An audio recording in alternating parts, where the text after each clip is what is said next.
The Thom Hartmann Program is brought to you in part by the Aiden Forecast, an investment newsletter with weekly updates of leading market indicators and a monthly deep dive into what the details of the economy and the markets mean for investors and retirees.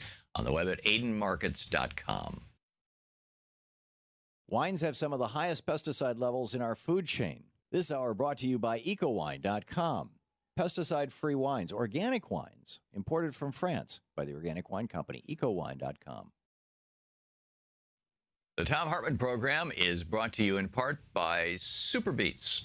Super Beets are sourced from non-GMO beets, and they're packed with dietary nitrates, helping to produce nitric oxide for more energy, stamina, and support for healthy blood pressure levels naturally. Call 800-568-9889 or go to thomsbeets.com.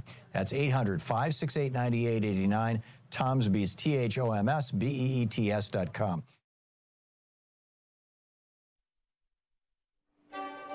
Our book for the book report today.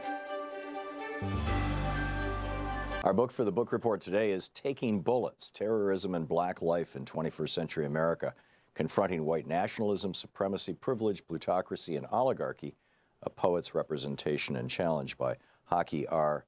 Madhubuti. He writes, this is from the chapter, page 27, the chapter Terror in the Midst of Prayer and Empire.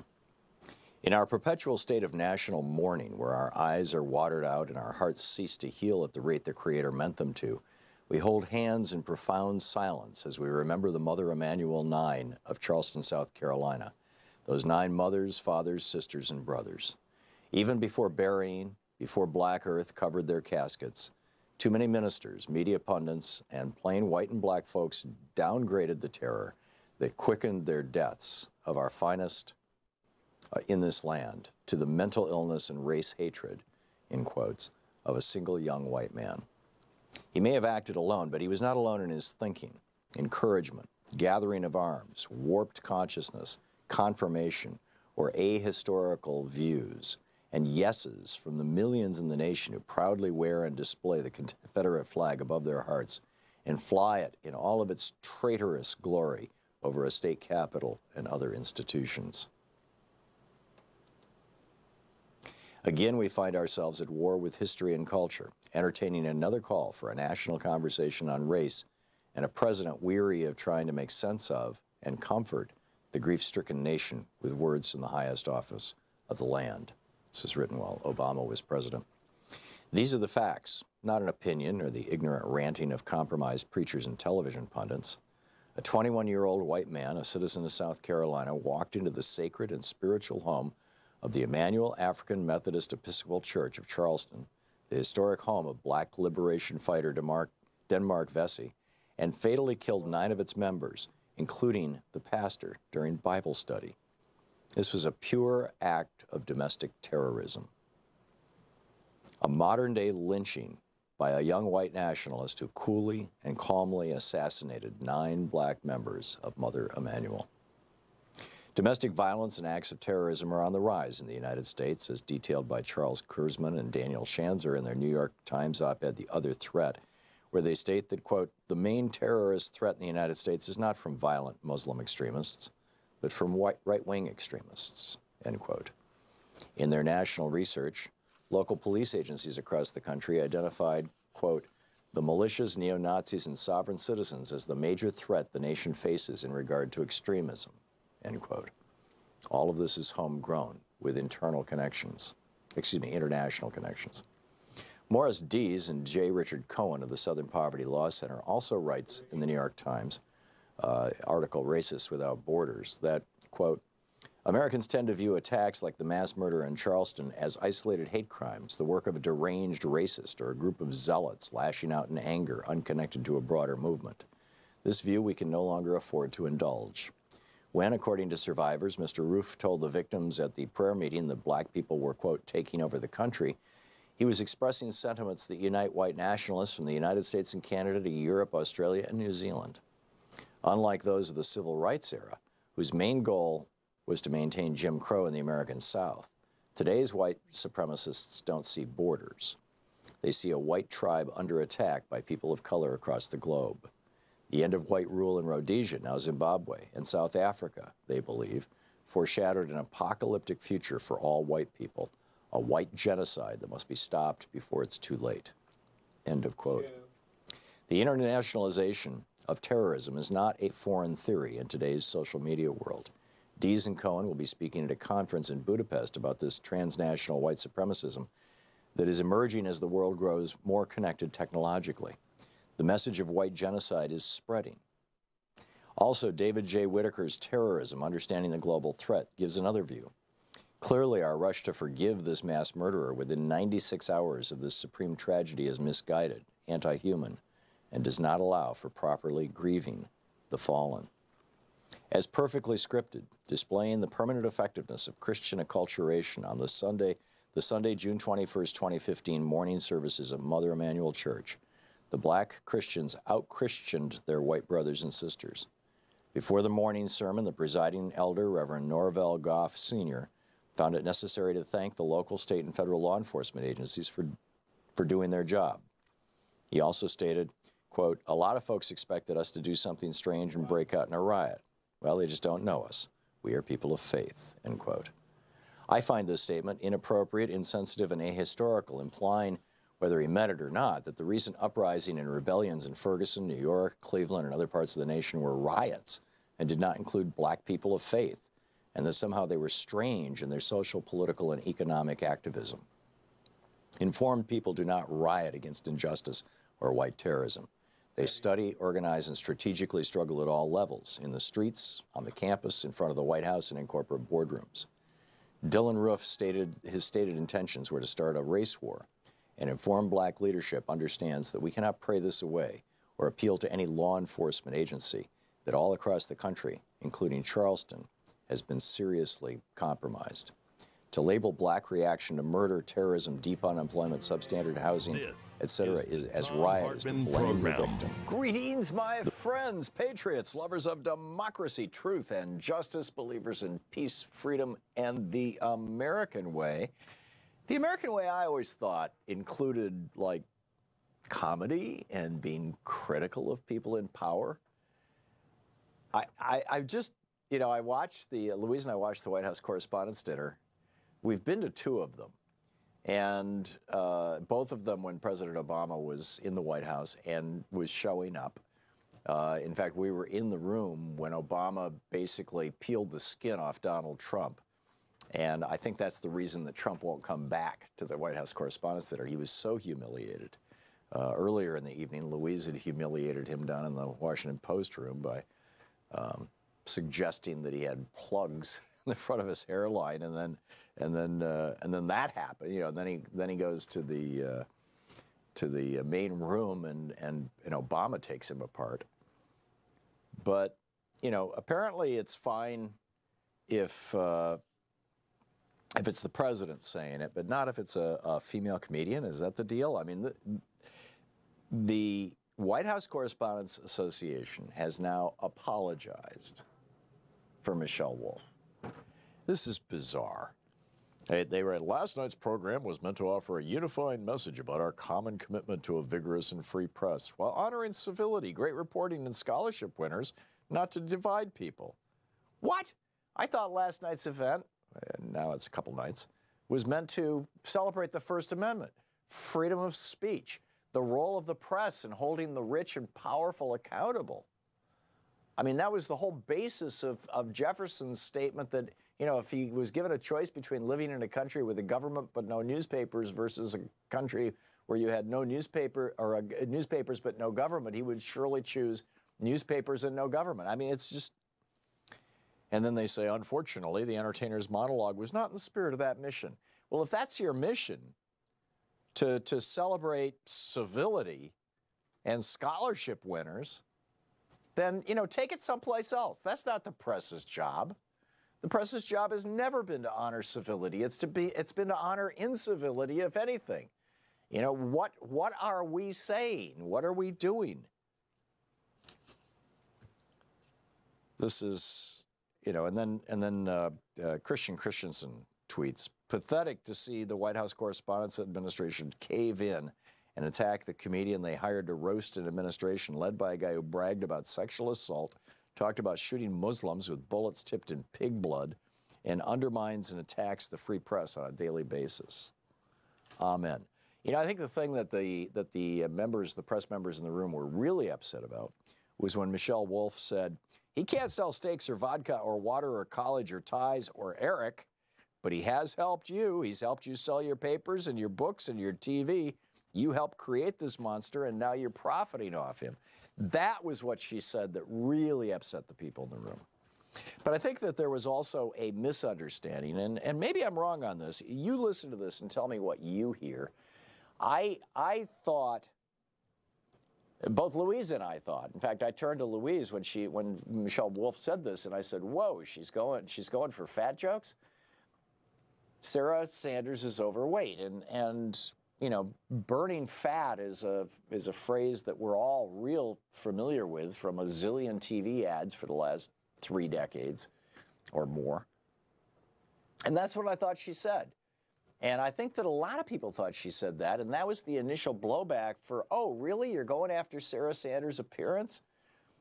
When in fact she said something quite different. Here is Michelle Wolf in that routine night before last. And of course we have Sarah Huckabee Sanders. We are graced with Sarah's presence tonight. I actually really like Sarah. I think she's very resourceful. Like, she burns facts, and then she uses that ash to create a perfect smoky eye. Like, maybe she's born with it. Maybe it's lies. It's probably lies. Yeah, and Sarah Sanders is famously a liar. I mean, this isn't even in contention. It's not even in dispute. Sarah Sanders, you know, routinely goes out and lies on behalf of the Trump administration. And so then Michelle Wolf says she burns facts, F-A-C-T-S, which many of us heard as burns fat. And, or maybe not. Maybe it was just Louise and me. I don't know. I tweeted about it, and so the first tweet back was, you know, I said, it sounded to me like she said burns fat, and the first tweet back was somebody who said, yeah, a friend of mine called right after the correspondence dinner and said, she's fat shaming? And of course she wasn't doing that. She wouldn't do that. She was making a joke about how Sarah Sanders, you know, the old phrase was, you know, give him the stink eye, right? You know, it's like, you know, look somebody in the eye and trash them with a smile, or look somebody in the eye and lie while you're talking to them. And, you know, that is what I saw, you know, broadly speaking. Now, the other thing that we need to remember, and I tweeted about this too, is that in brutal kingdoms, right, in the kingdoms of Europe, throughout the Dark Ages and the Middle Ages, there was a role in the court of court jester. And out of this came modern comedy. Now, the court jester, the king realized, and sometimes the queen, but typically the king, realized that if he didn't know what was actually going on out in the streets, if he just lived in his little, you know, court and courtiers bubble, if he just lived in the bubble of yes men and women who surround him, of his servants and his peers, that he might get so out of touch with what's going on in the rest of the country that he makes decisions that end up producing a revolution. He could lose his job, and he could lose it brutally. He could have his head chopped off. So what the kings did is they installed in their court one person who could tell the truth, and could tell the truth without fear of recrimination or punishment. They just had to tell that truth in a slightly disguised way. They had to make it a joke. And that role, that job, was called the court jester. And the court jester actually spoke the truth. And it was an important kind of cultural, political, whatever you want to call it, safety valve. It was a way that the king and the rest of the court could hear what was actually going on, but not feel personally threatened. And that's what we saw at the White House Correspondents' Dinner.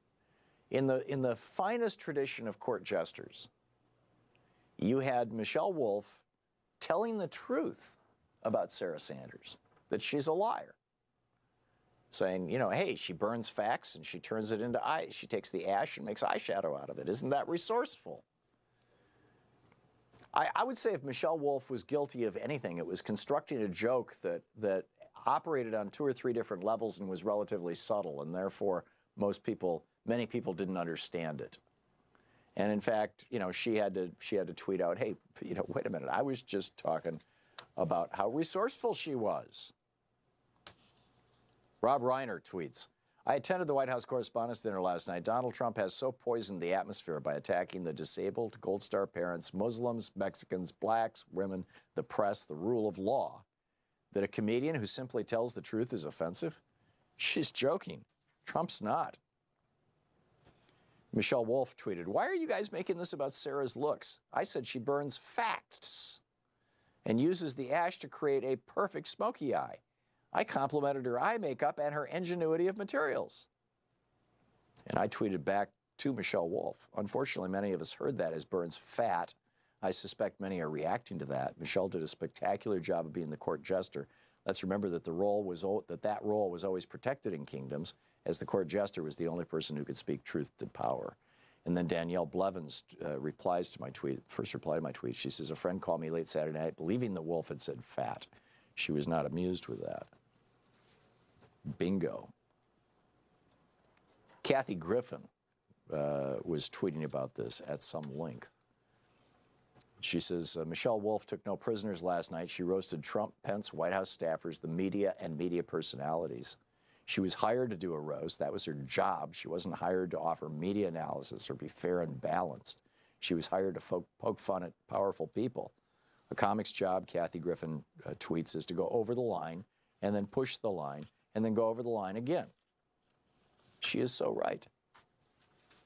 But this has just, you know, this has turned into all these conservative snowflakes, these poor, pathetic snowflakes. Oh my God, we've got to protect poor Sarah. She's being called a liar. Or she was called fat. I mean, that was not the case, actually. But, you know, oh, they're talking about her appearance. Oh, we can't have that. And her accent? No, it wasn't her accent that she was joking about. It was her complicity. Sarah Sanders is complicit. This is the Thom Hartmann Program. So, excuse me, we'll pick up your thoughts on this right after this.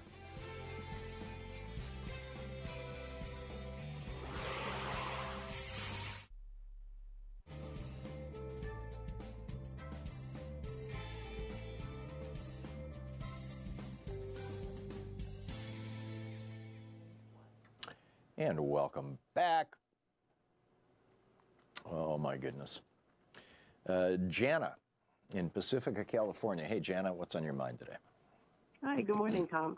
I have a quick question, and I'll take your answer off the phone. On Friday, you mentioned there's a law against making laws against fracking. I think there's one in Texas, I believe.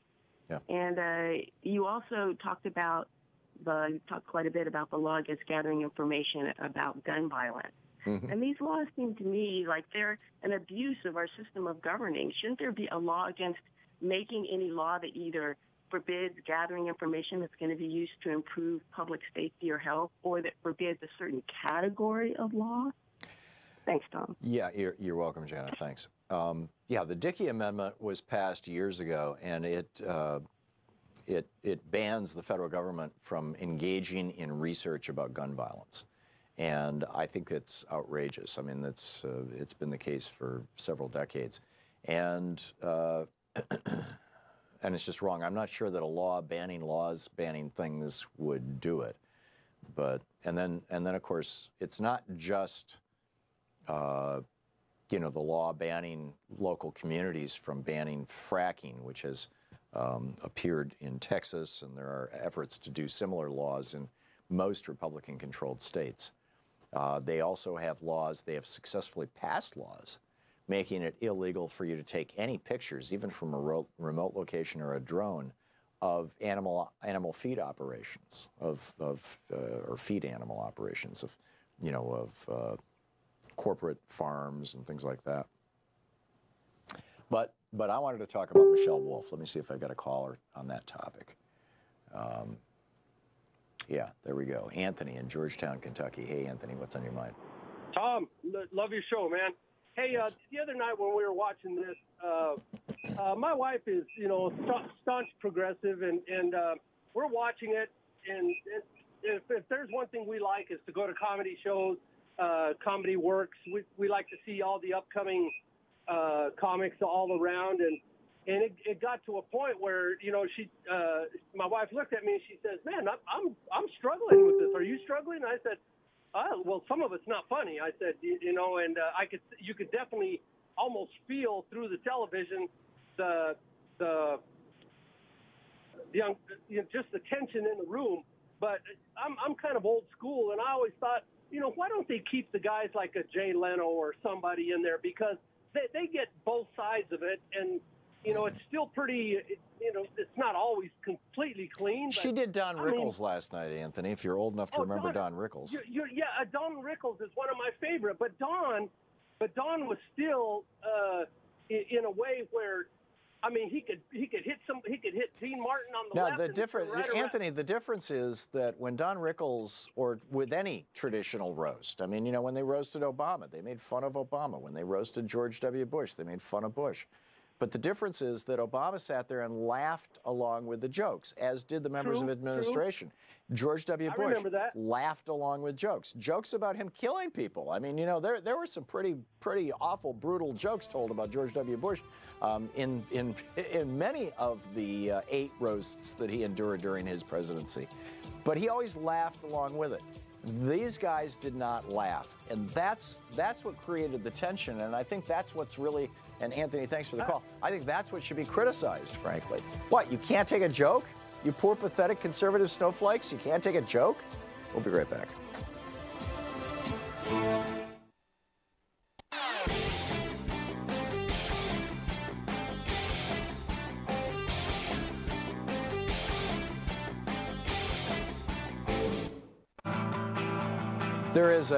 There is another dimension, by the way, to the awfulness of the attacks on Michelle Wolf, and that has to do with the ways that this administration has used facts and has used history, particularly the history of race in this country, to accomplish their goals. Now, I'm going to get into that in a later hour of the program. In fact, I want to get into that at some depth of what happened in Michigan as well.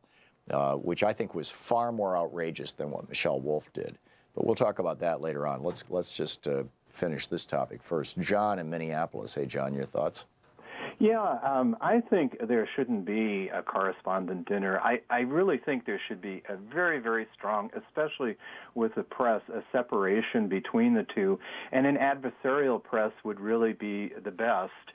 We don't have that anymore as a result of corporatism, as a result of Ronald Reagan, and then the continuation of that and the corruption of our political system and our cultural system, or our society as a whole. And it's unfortunate, very unfortunate. We've moved down now in press freedom down to, I think it's 45th or 46th from 43, and we should aspire to be like, I think maybe it's Norway or Sweden. Norway is number 1, yeah. Yeah. What more can I say? You could probably say a lot more, but I'll leave it at that. Yeah. It's well said. And my take on the Correspondents' Dinner was that it was a celebration of the First Amendment. And somehow they stripped all of that out of their official apology and turned it into a celebration of, we love ourselves or something. I don't, Well, of course, that is really, that's right on. They love themselves. That's the whole problem. They need to get over themselves. I remember the first time Louise and I went to the Correspondents' Dinner, and it really, I hadn't worn a tux in years and years, and I had to go out and get a tux and all this stuff. And we're sitting there, and there were all these movie stars, because it was Obama, and everybody wanted to hang out with Obama. And I turned to Louise and said words to the effect of, this is the media entertainment complex. This is an industry celebrating itself, and they're a little too cozy with the politicians in the room, and that was my, my discomfort. I think that's what you're identifying, John. Yeah. Also, I wanted to say, I mean, I think we can blame, if you want to look at a villain too, Rupert Murdoch. Let's not forget all he's done for this country. Yeah. Yeah. Well said. John, thank you for the call. Well said. Leslie in Long Beach, California. Hey, Leslie, thanks for listening to SiriusXM. Hi, good morning, Tom. I just wanted to also add to your analysis of Michelle Wolf's smoky eye joke, because I think I heard it initially the same way you did. The continuation of the joke when she says maybe it's lies, that was a riff or a take on a very well-known Maybelline tagline. Maybe she's born with it, maybe it's Maybelline. Oh, really? And yes, and so I think that's what sort of put it in context for me. When I went back and listened to it, it was very clear that she said facts, but the entire joke is very clever, and that's why she repeats, it's lies. Right. Yeah, it's lies. So I do think that there was an air of super sensitivity in that room, really on both sides. I was amazed at how many women journalists, and maybe shouldn't be so surprised in this era of Me Too and Time's Up, but Andrea Mitchell, Stephanie Rule were all so critical, and it was just like, did you all hear what she said? Right. I was more offended that they were rushing to the defense of, documented liar Sarah Sanders. It was just a really odd night. Well, that Maybelline reference, Leslie, I had no idea. Of course, being a man, I tend not to pay attention to Maybelline commercials, and I'm guessing that that's an older commercial. So there were like several layers of subtlety in that joke. And that, if anything, that was Michelle Wolf's big crime, was that she told a joke that was too sophisticated for her audience to understand. Right. So I thought it was, there's no question it was probably more profane than we've seen from previous comedians. But again, this is what they hired. Then don't hire a comedian. Certainly know who it is you're getting. Yeah. But it was kind of too bad that it went that way, and the criticism that followed was just too bad. She dropped the F-bomb, and she could have just as easily said, "I've been screwed." Which I thought was, given that she was on network television, that was a mistake. But nobody's complaining about that. They're not criticizing her about that. They're criticizing her for taking on, a known liar and calling her that, and that's bizarre to me. Leslie, thank you for the call, and thanks for confirming that I wasn't the only one who heard her, who thought he heard her say, that Sarah Sanders burns fat. We'll be back. You're listening to the Thom Hartmann Program. Call 202-808-9925. So if the Press Association is no longer going to call out politicians or call out the press, I think they're doomed. What do you think?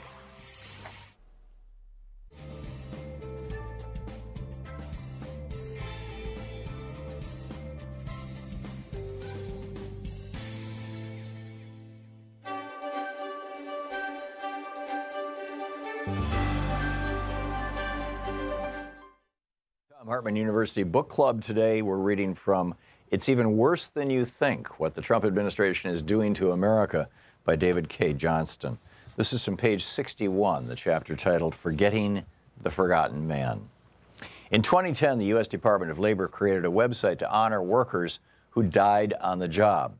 Quote, more than 4,500 workers, lose their lives on the job every year.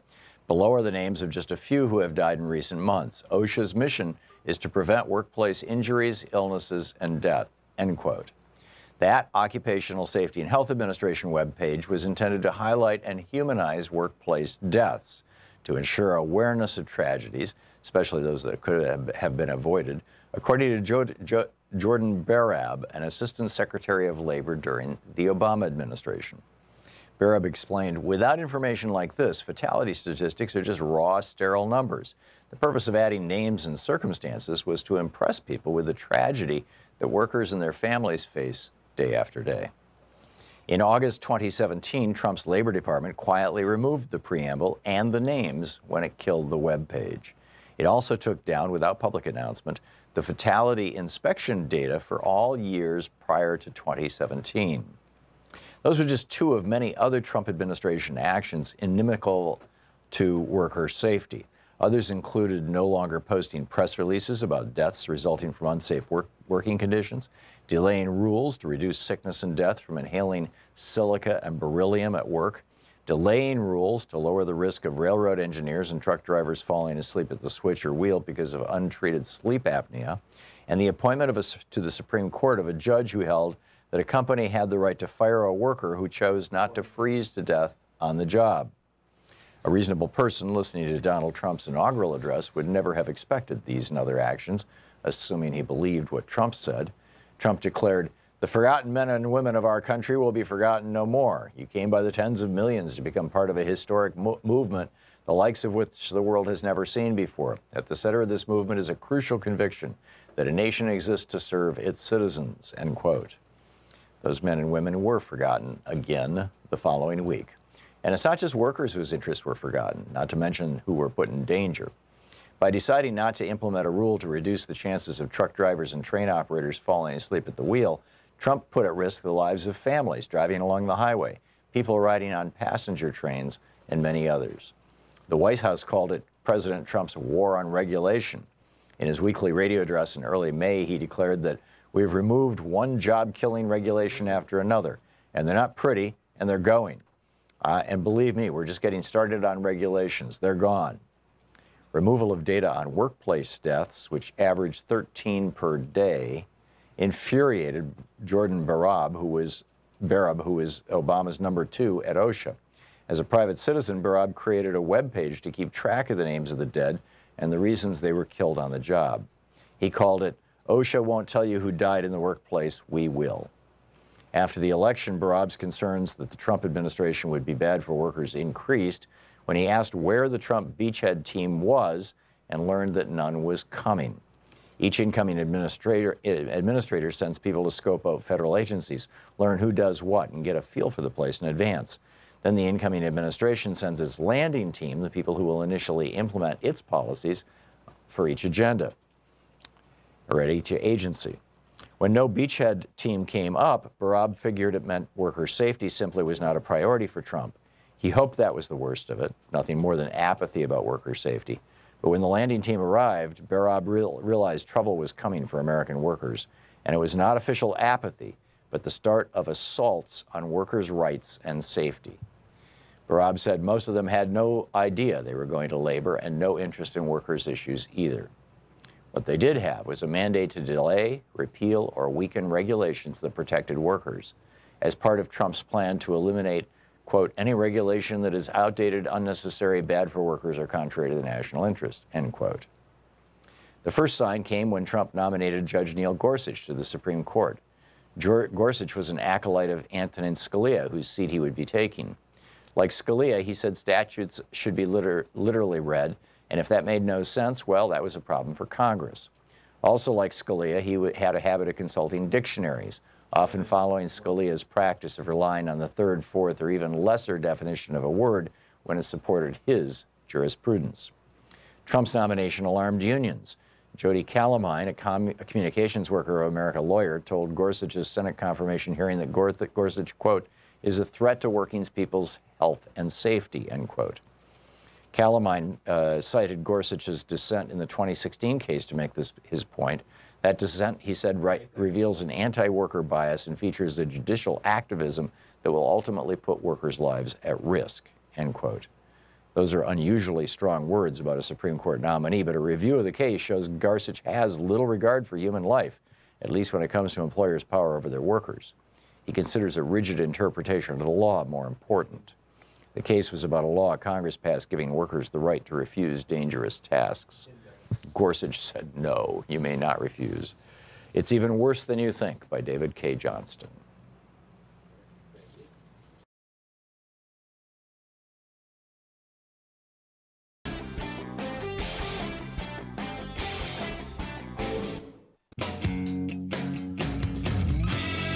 It is 34 minutes past the hour here on your media support group for We the People, the Thom Hartmann Program, talk media for the sane left among us. Mike in Wycliffe, Ohio. Am I saying that right, Mike?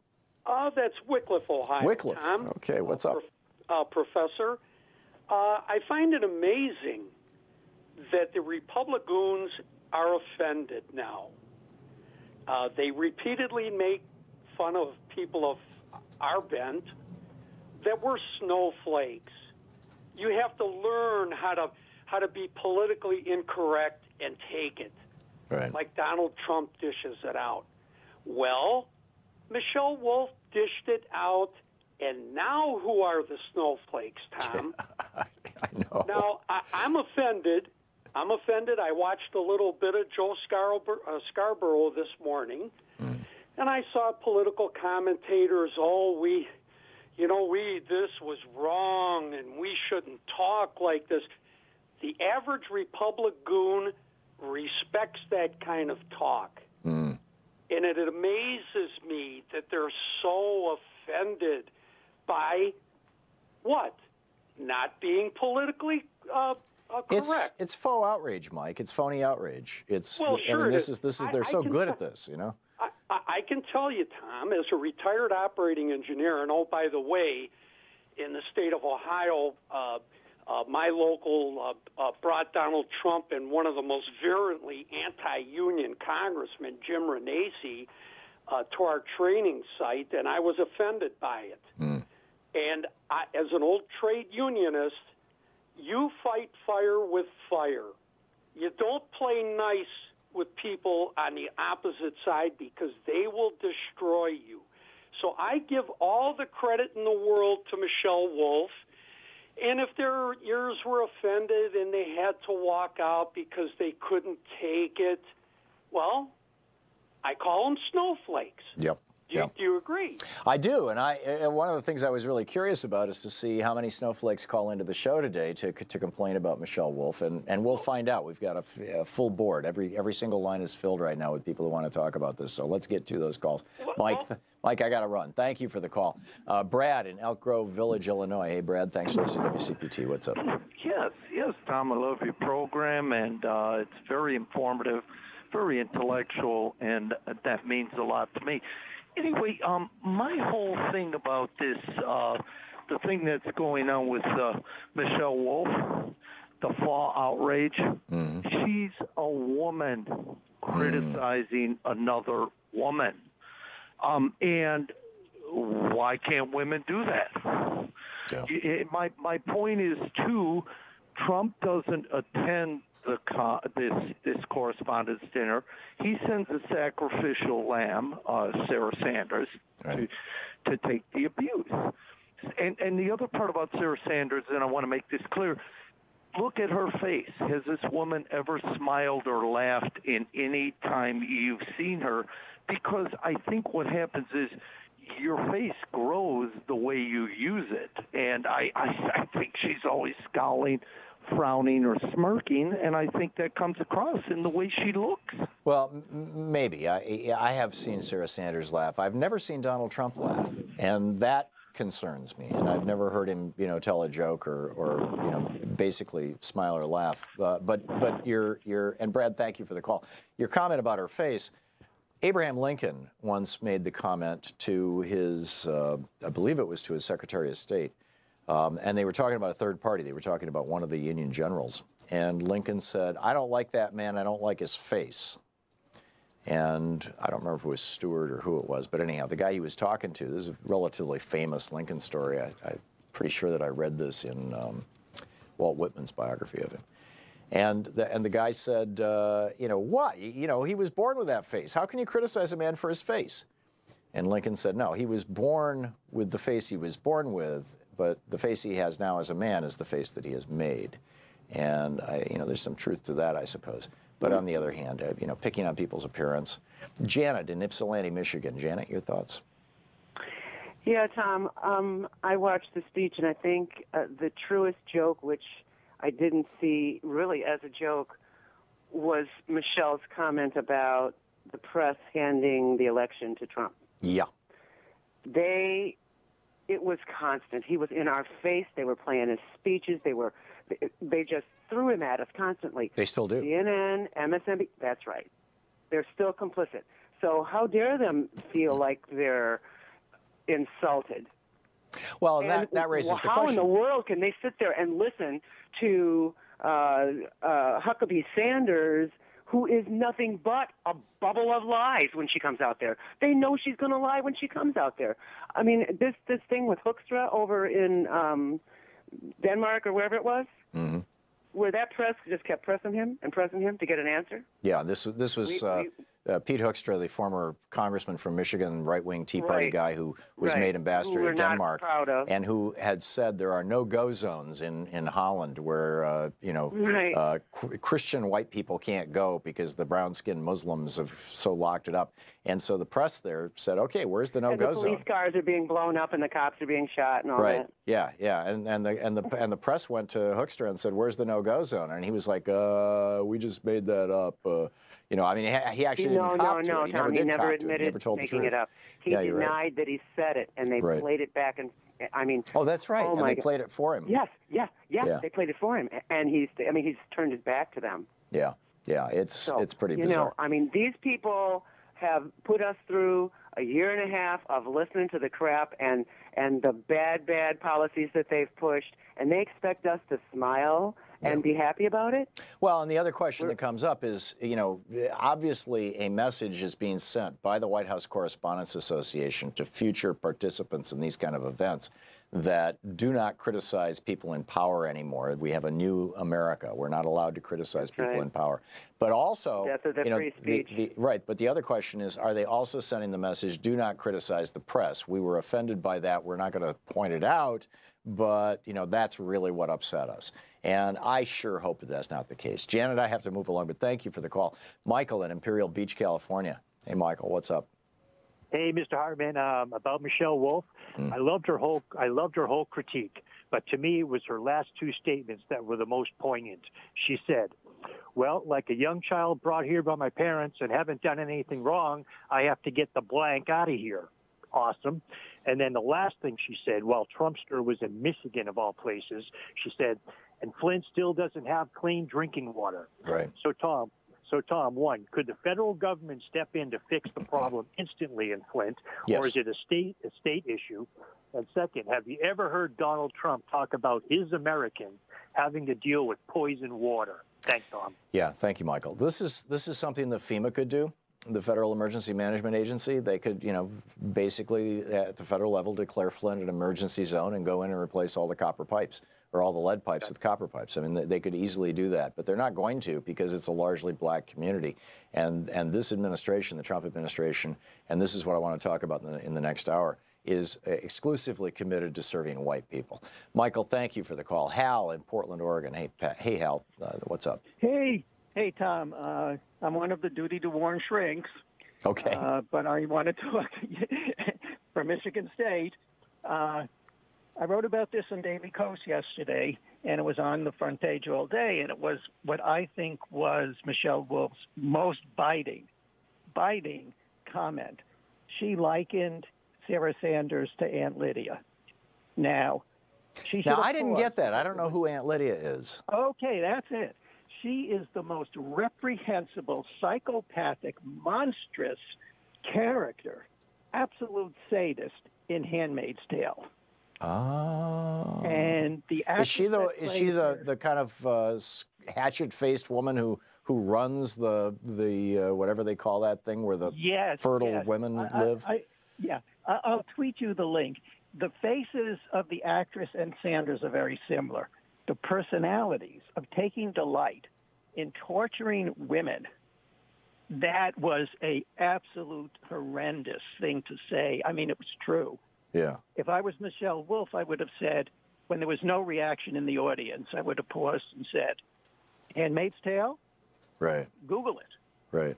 Yeah. Yeah. That's so. So again, Michelle Wolf's biggest crime was telling jokes that went over the heads of her audience, including me. And consider, yeah, and you know, no one in that audience really gasped. I would have gasped and said, "Oh my God!"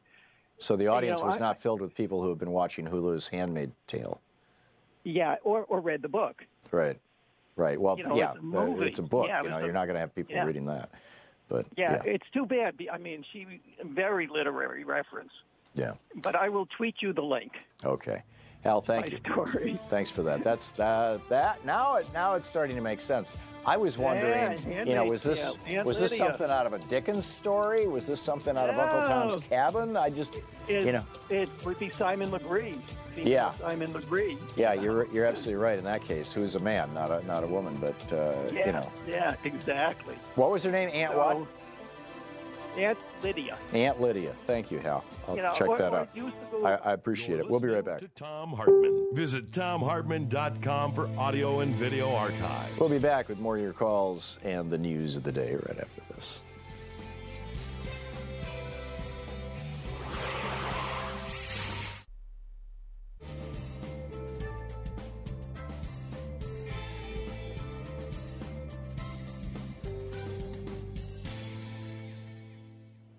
And welcome back. I find it interesting nobody's called to defend Sarah Sanders.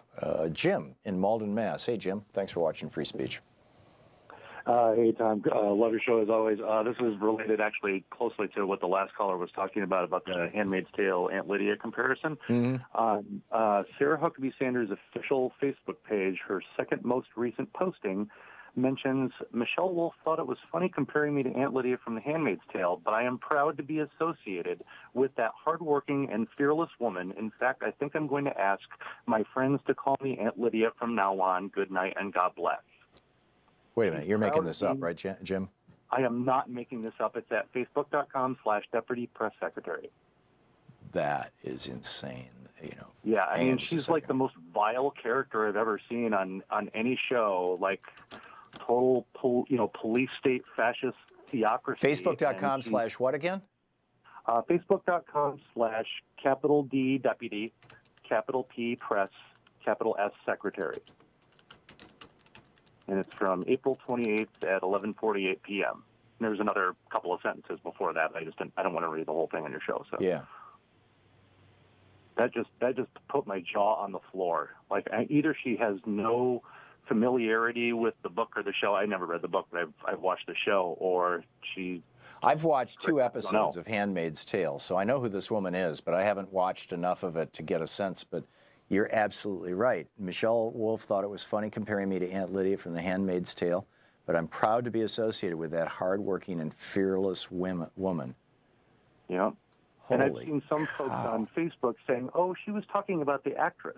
She did not make that distinction, and the picture is of the character, not of the actress playing her." Right. That is just, I couldn't believe that.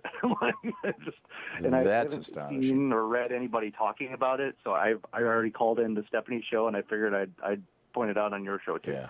Okay, Jim, thanks for the call. That's astonishing. Harold in Indianapolis. Hey, Harold, we got a minute to the break. What's up? I wish I had more time. You hear me? I hear you fine. Minute's a good long time. Hello? Yeah, we're on the air, Harold. Hello? Harold, we are on the air. Harold? Let's try John in Vernon Hills, Illinois. Hey, John, can you hear me?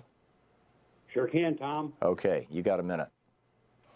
Okay, just wondering, I'm a supporter for J.B. Pritzker for governor of Illinois. Mm-hmm. We have to go all blue as much as possible, and there was a good meeting Saturday at a restaurant. There was about 125 attendees, and everybody's saying the same thing.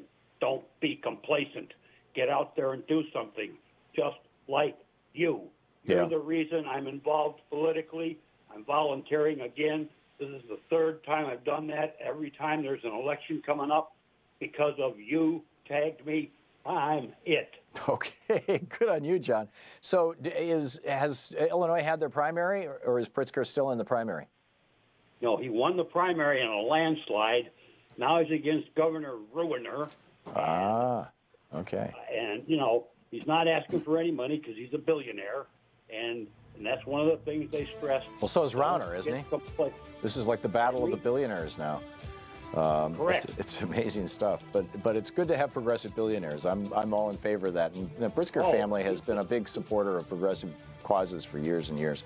John, thanks for the heads up, and thanks for the call. Thanks for watching Free Speech TV. We'll be right back.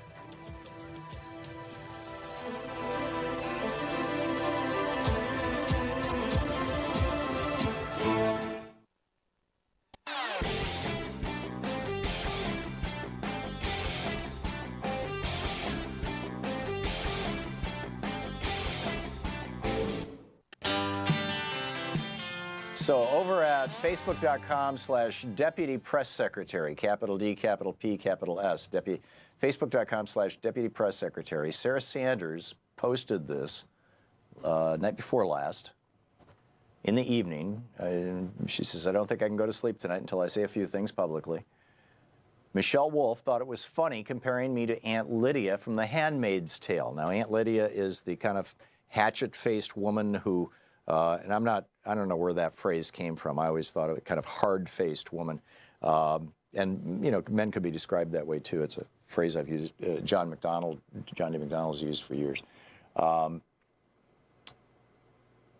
Who runs this facility where women who are capable of being impregnated are impregnated by powerful men in Handmaid's Tale, which is this dystopia, you know, dystopian world based on Margaret Atwood's novel of the same name, that, you know, where women have absolutely no power. And this woman, Aunt Lydia, is the instrument of the white male power in Handmaid's Tale.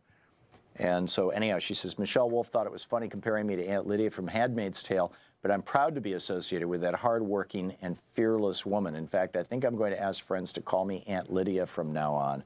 Good night and God bless. Amazing. Chris in Asheville, North Carolina. Hey, Chris, thanks for listening to 880 AM. What's up?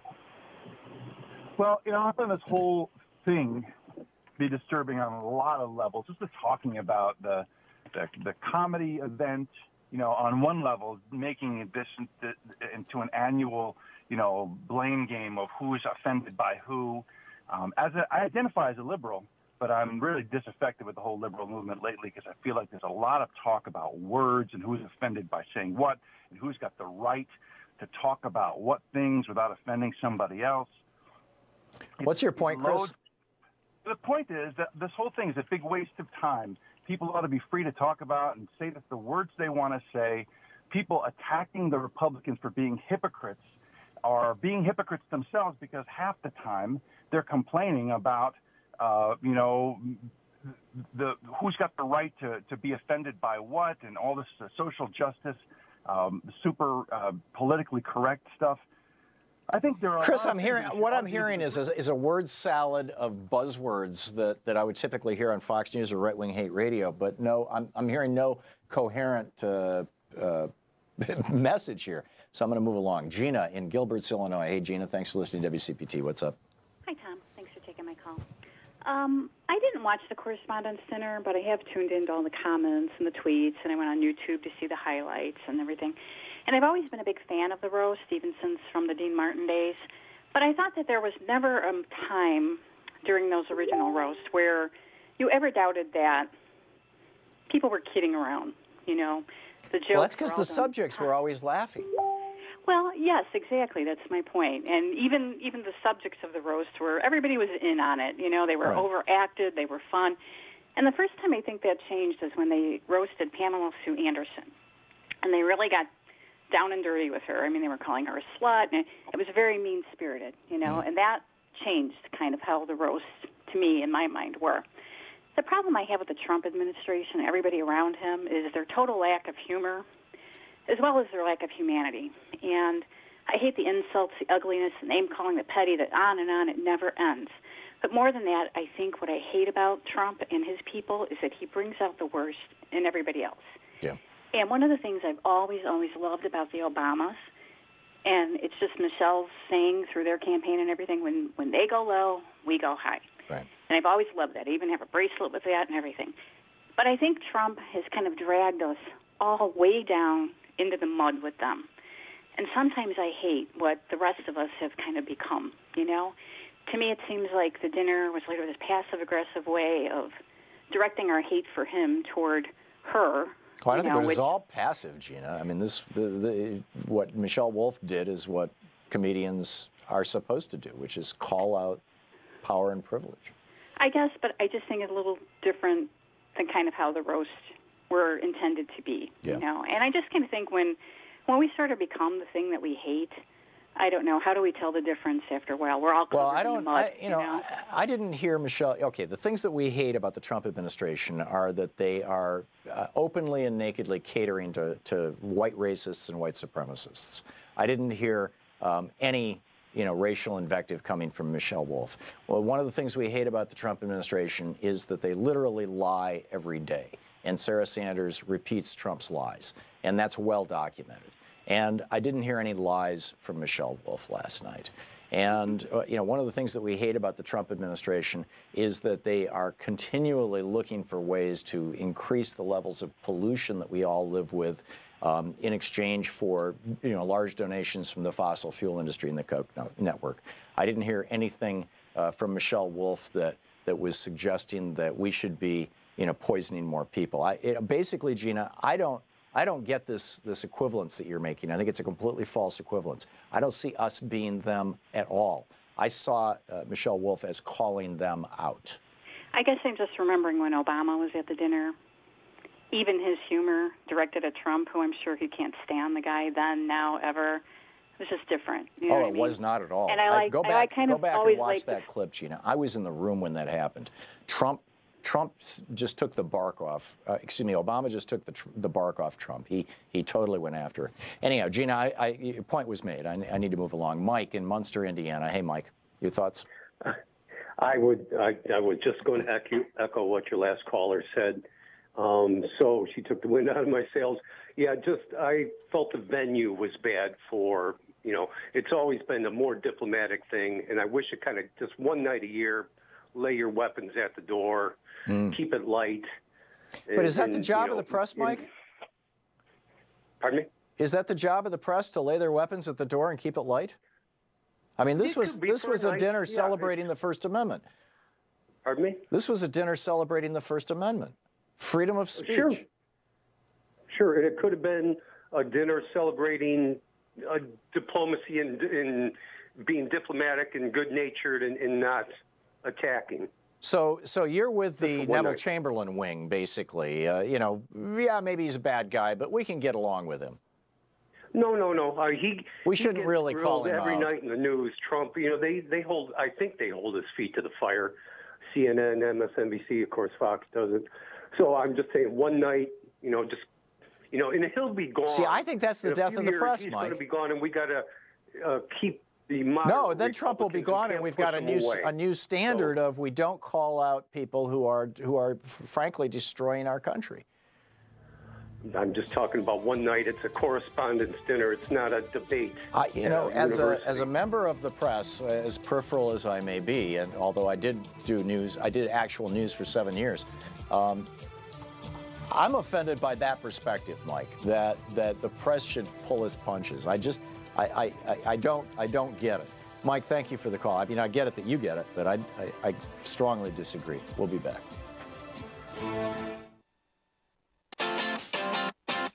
You're listening to Thom Hartmann.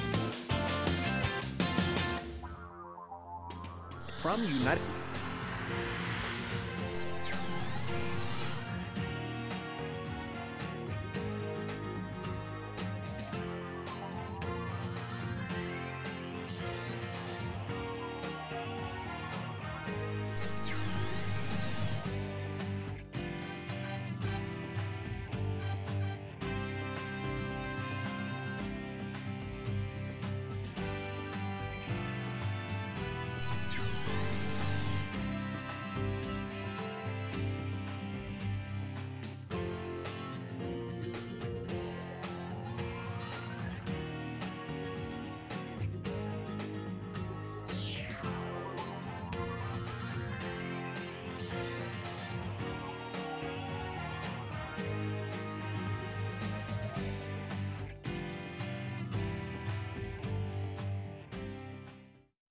The Thom Hartmann Program is brought to you in part by the Aiden Forecast, an investment newsletter with weekly updates of leading market indicators and a monthly deep dive into what the details of the economy and the markets mean for investors and retirees. On the web at aidenmarkets.com. Wines have some of the highest pesticide levels in our food chain. This hour brought to you by ecowine.com. Pesticide-free wines, organic wines, imported from France by the organic wine company, ecowine.com. The Thom Hartmann Program is brought to you in part by Super Beets. Super Beets are sourced from non-GMO beets, and they're packed with dietary nitrates, helping to produce nitric oxide for more energy, stamina, and support for healthy blood pressure levels naturally. Call 800-568-9889 or go to tomsbeets.com. That's 800-568-9889, Tom's Beets, THOMSBEETS.com.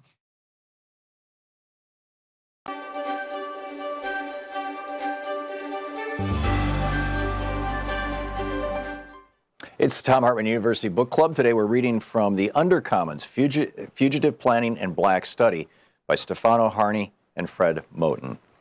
This is from the introduction. It starts with love, exchange, fellowship. It ends as it begins, in motion, in between various modes of being and belonging, and on the way to new economies of giving, taking, being with and for. And it ends with a ride in a Buick Skylark on a way to another place altogether. Surprising, perhaps, after we have engaged dispossession, debt, dislocation, and violence, but not surprising when you have understood that the projects of fugitive planning and black study are mostly about reaching out to find connection. They are about making common cause with the brokenness of being, a brokenness, I would venture to say, that is also blackness, that remains blackness, and will, despite all, remain broken, because this book is not a prescription for repair. If we do not seek to fix what has been broken, then what? How do we resolve to live with brokenness, with being broke, which is also what Moten and Harney called debt? Well, given that debt is sometimes a history of giving, at other times a history of taking, at all times a history of capitalism, and given that debt also signifies a promise of ownership but never delivers on that promise, we have to understand that debt is something that cannot be paid off. Debt, as Harney puts it, presumes a kind of individualized realization to a naturalized economy that is predicated upon exploitation. Can we have, he asks, another sense of what is owed that does not presume a nexus of activities like recognition and acknowledgement, payment and gratitude? Can debt become a principle of elaboration? Moten links economic debt to the brokenness of being in the interview with Stefan Shukatis, who he acknowledges that some debts should be paid and that much is owed, especially to black people, by white people. And yet he says, I also know that it is, that what it is that is supposed to be repaired is irreparable. It can't be repaired. The only thing we can do is tear this stuff down completely and build something new, end of quote. The Undercommons do not come to pay their debts, to repair what has been broken, to fix what has been undone. If you want to know what the Undercommons wants, what Moten and Harney want, what black people, indigenous people, queers, and poor people want, what we, the we who cohabit in the space of the Undercommons want, it is this. We cannot be satisfied with the recognition and acknowledgement generated by the very system that denies A, that anything was ever broken, and B, that we deserve to be the broken part. So we refuse to ask for recognition, and instead we want to take apart, dismantle, tear down that structure right now. That right now limits our ability to find each other, to see beyond it, and to access the places that we know live outside its walls. We cannot say what new structures will replace the ones we live with yet, because once we have torn stuff down, we will inevitably see more and see differently and feel a new sense of wanting and being and becoming. What we want after the break will be different from what we think we want before the break, and both are necessarily different from the desires that issue from being in the dark. Let's come at this by another path. In the melancholic and visionary 2009 film version of Maurice Sendak's Where the Wild Things Are, 1963, Max, the small seeker who leaves his room, his home, his family to find the world beyond, finds a world of lost and lonely beasts, and they promptly make him their king.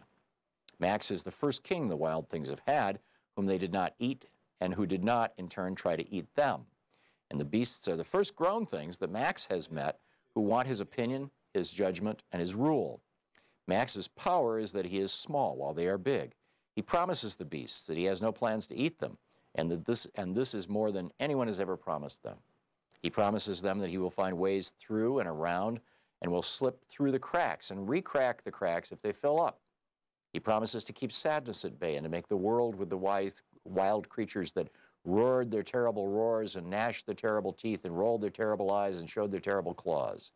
That Max fails to make the wild things happy or to save them or to make the world with them is less important than the fact that he found them and he recognized in them the end of something and potentially the path to an alternative in his world, or an alternative to his world, excuse me.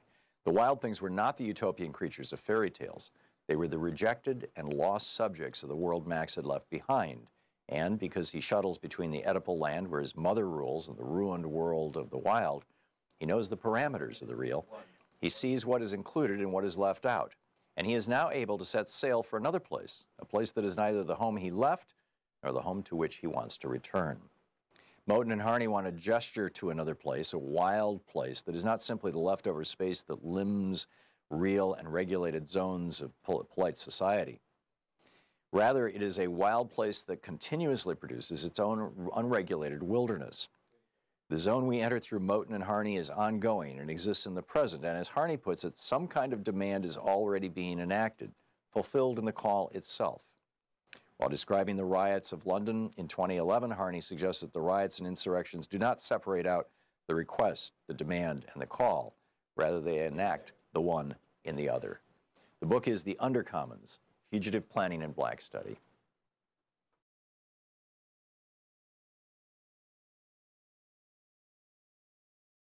Stories.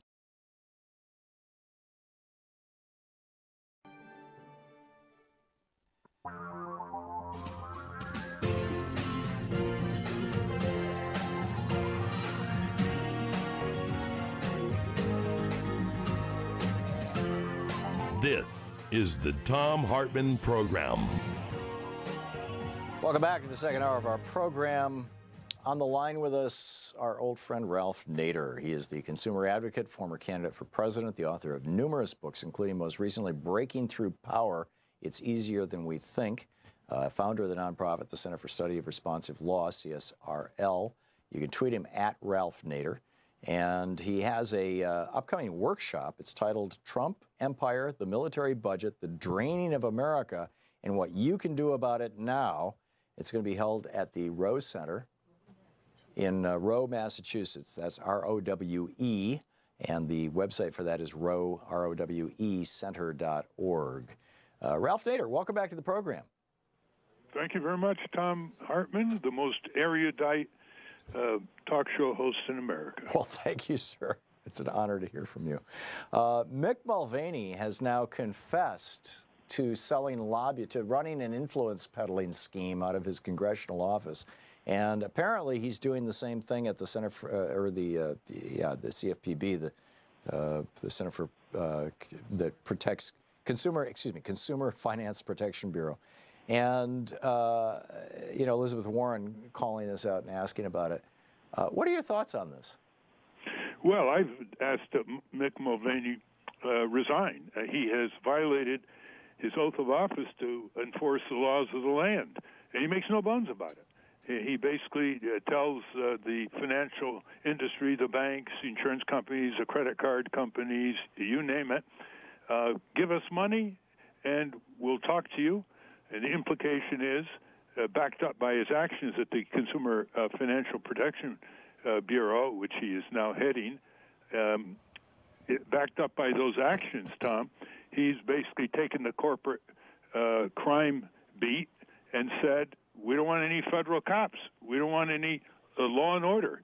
We're perfectly content to let the American people be ripped off by penalties, fees, overcharges, outrageous interest rates. When they borrow money, whether it's credit card or whether it's from the banks, and whether it's payday loan rackets or installment loan rackets, it's okay with him. It's not okay with the Constitution. He swore to uphold the laws under the Constitution.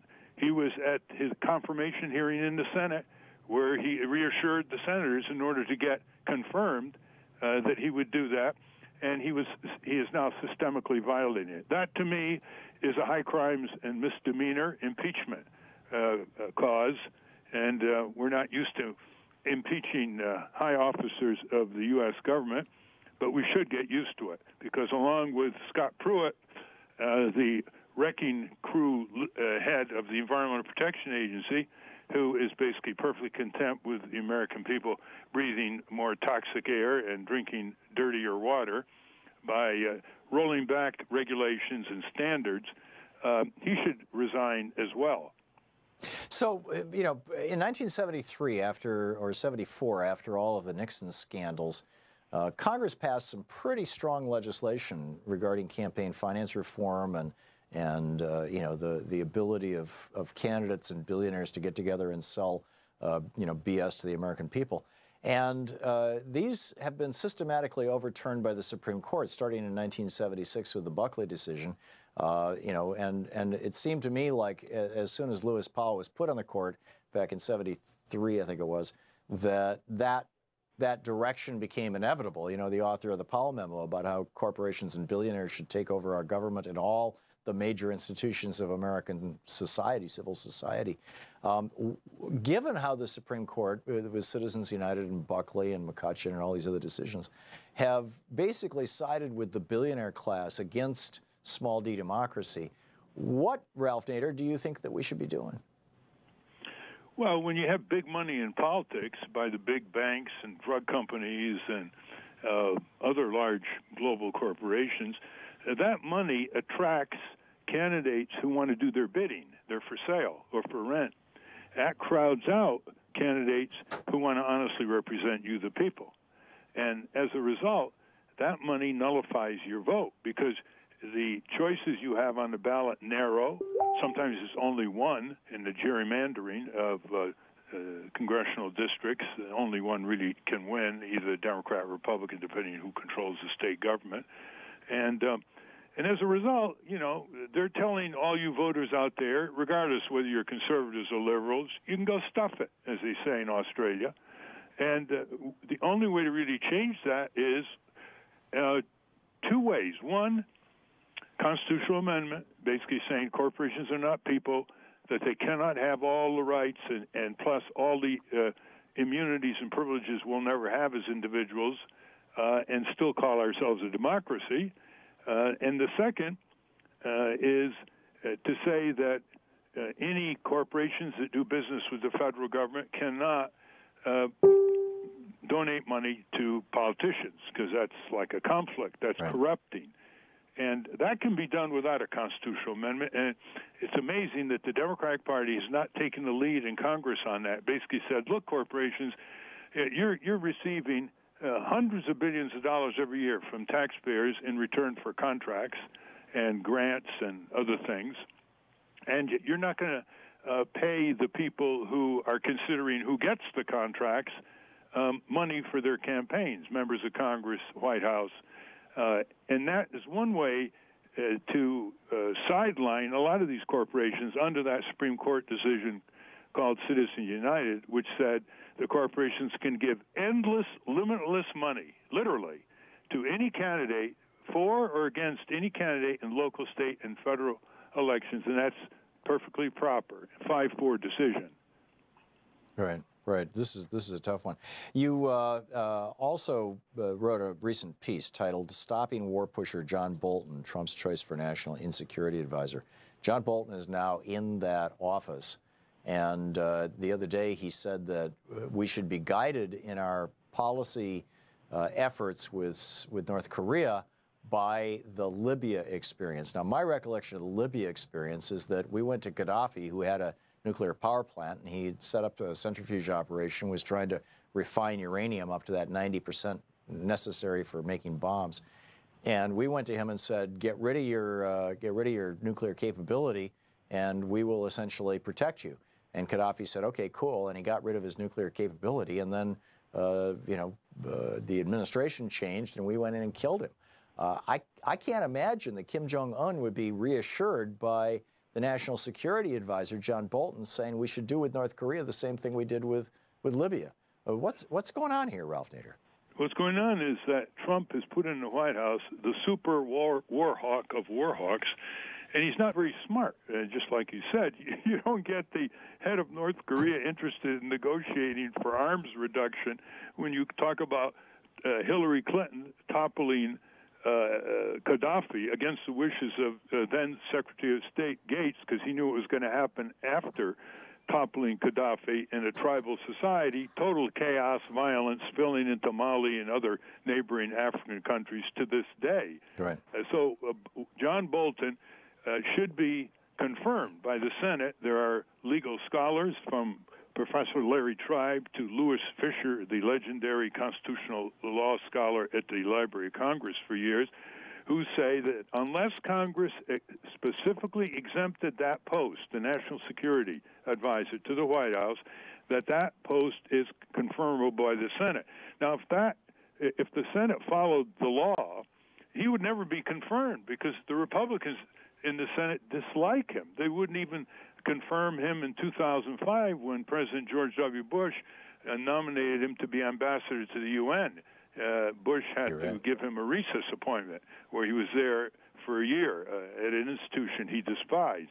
And so John Bolton has written articles saying we should bomb North Korea, we should overthrow the government of Iran, we should allow the Israelis to militarily annex the West Bank in Palestine. He fought Condoleezza Rice, his boss then, Secretary of State, and went to the Israeli ambassador to the UN and told the Israeli ambassador to get his government to pressure George W. Bush and stop trying to negotiate a ceasefire when Israel invaded Lebanon in 2006. I mean, imagine the insubordination here. I talked to Colin Powell twice personally about John Bolton, and he thinks that John Bolton is a danger, that he is disreputable, that he does not tell the truth. And he's right. Colin Powell was his boss for a time at the State Department. And in 2002, John Bolton, just on his own, released a statement saying that Fidel Castro was engaged in developing chemical and biological weapons. And when I was down in Cuba interviewing Castro a few months after that, Castro told me he was horrified. He thought that was a precursor to the U.S. invading Cuba. And, of course, it was false. And Colin Powell said it was false, overrode his subordinate. That doesn't stop this bull in the China shop trying to get the U.S. and U.S. soldiers and families into more wars overseas. By the way, he didn't particularly like to join the armed forces when he was younger. He was like all those neocons. Ralph, we have to Vietnam, but I'm not sure you can hear the music, but we've got to hit a break here. Hang on just a second. This is the Thom Hartmann Program. Ralph Nader will be doing a workshop at the Rowe Center, ROWEcenter.org. Check it out. Ralph Nader, thank you for being with us, sir. Thank you very much, Tom. Let's see some people up in Rowe. Amen.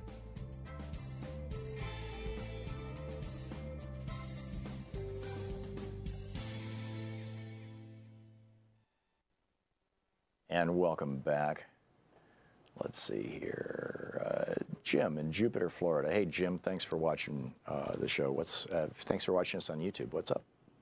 Yeah, I just want to say that most people really don't understand comedy. And one of the definitions of comedy that is very accurate is it's time plus tragedy.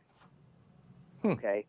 And if you take, and it's also like if you hear a comic say too soon, like Gilbert, I can't remember his last name, made a joke 2 weeks after 9/11, and he said that he wanted to get a nonstop flight from New York and not stop off at the Empire State Building. And everybody went, oh, and he said, too soon? Yeah. So, but later on, it is funny, and it's hilarious, and that's the interesting thing about comedy. The other thing is comedy is edgy.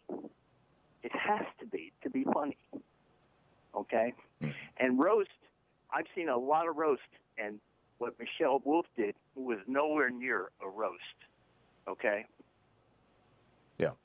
Yeah, I agree. I think that you know, what she did and what she said was entirely appropriate and quite reasonable. Jim, thanks for the call. Mark in Salem, Oregon, listening on X-Ray FM. Hey, Mark, what's up? Well, I just wanted to echo what your last caller said. I thought that I thought her comments were mild compared to even the dinners that have preceded that, and I also thought that her comment about the burning facts, I think that wasn't so much a joke on Sarah Huckabee Sanders as it was a joke on all the people that she knew was going to misinterpret that. Or, you know, a joke on the press that takes those burned facts and you know, doesn't call them out aggressively enough. Well, if people understood what she was saying as burning facts and essentially calling her a liar, it wouldn't have raised the firestorm. I think she intended to raise the firestorm, and the joke was on the people who misinterpreted her. Yeah, and you know, invoking the book burning, Fahrenheit, what, 459? What's the title of the book? It's the temperature. 451. 451. Thank you. It's the ignition temperature of paper. Yeah, you know, these kinds of metaphors are you know, obviously what she was reaching for, but you know, I think that and her. I think you were right that her jokes were above the audience. I think in several cases, and I thought it was brilliant. Yeah, yeah. I thought she did an absolutely spectacular job. I was very impressed, and now that I'm learning, you know, I didn't know the thing about Maybelline. I didn't know that she was talking about Handmaid's Tale, although she did reference Handmaid's Tale, and she made a joke about Mike Pence, but I didn't realize that referred to you know, cousin Lydia or whatever her name is. Aunt Lydia. Yeah. And the press deserved to be roasted on that one. So and the press deserved to be roasted on the fact that they're getting rich off Donald Trump. And, you know, I mean, It was the president of CBS, Les Moonves, who said, you know, this may be terrible for the country, but it's great for CBS. And, you know, I don't think the press wants to acknowledge that at all. Mark, thanks for the call, and thanks for listening to X-Ray FM here in Oregon. It's coming up on 21. It's just a little past 21 minutes past the hour. We'll be right back.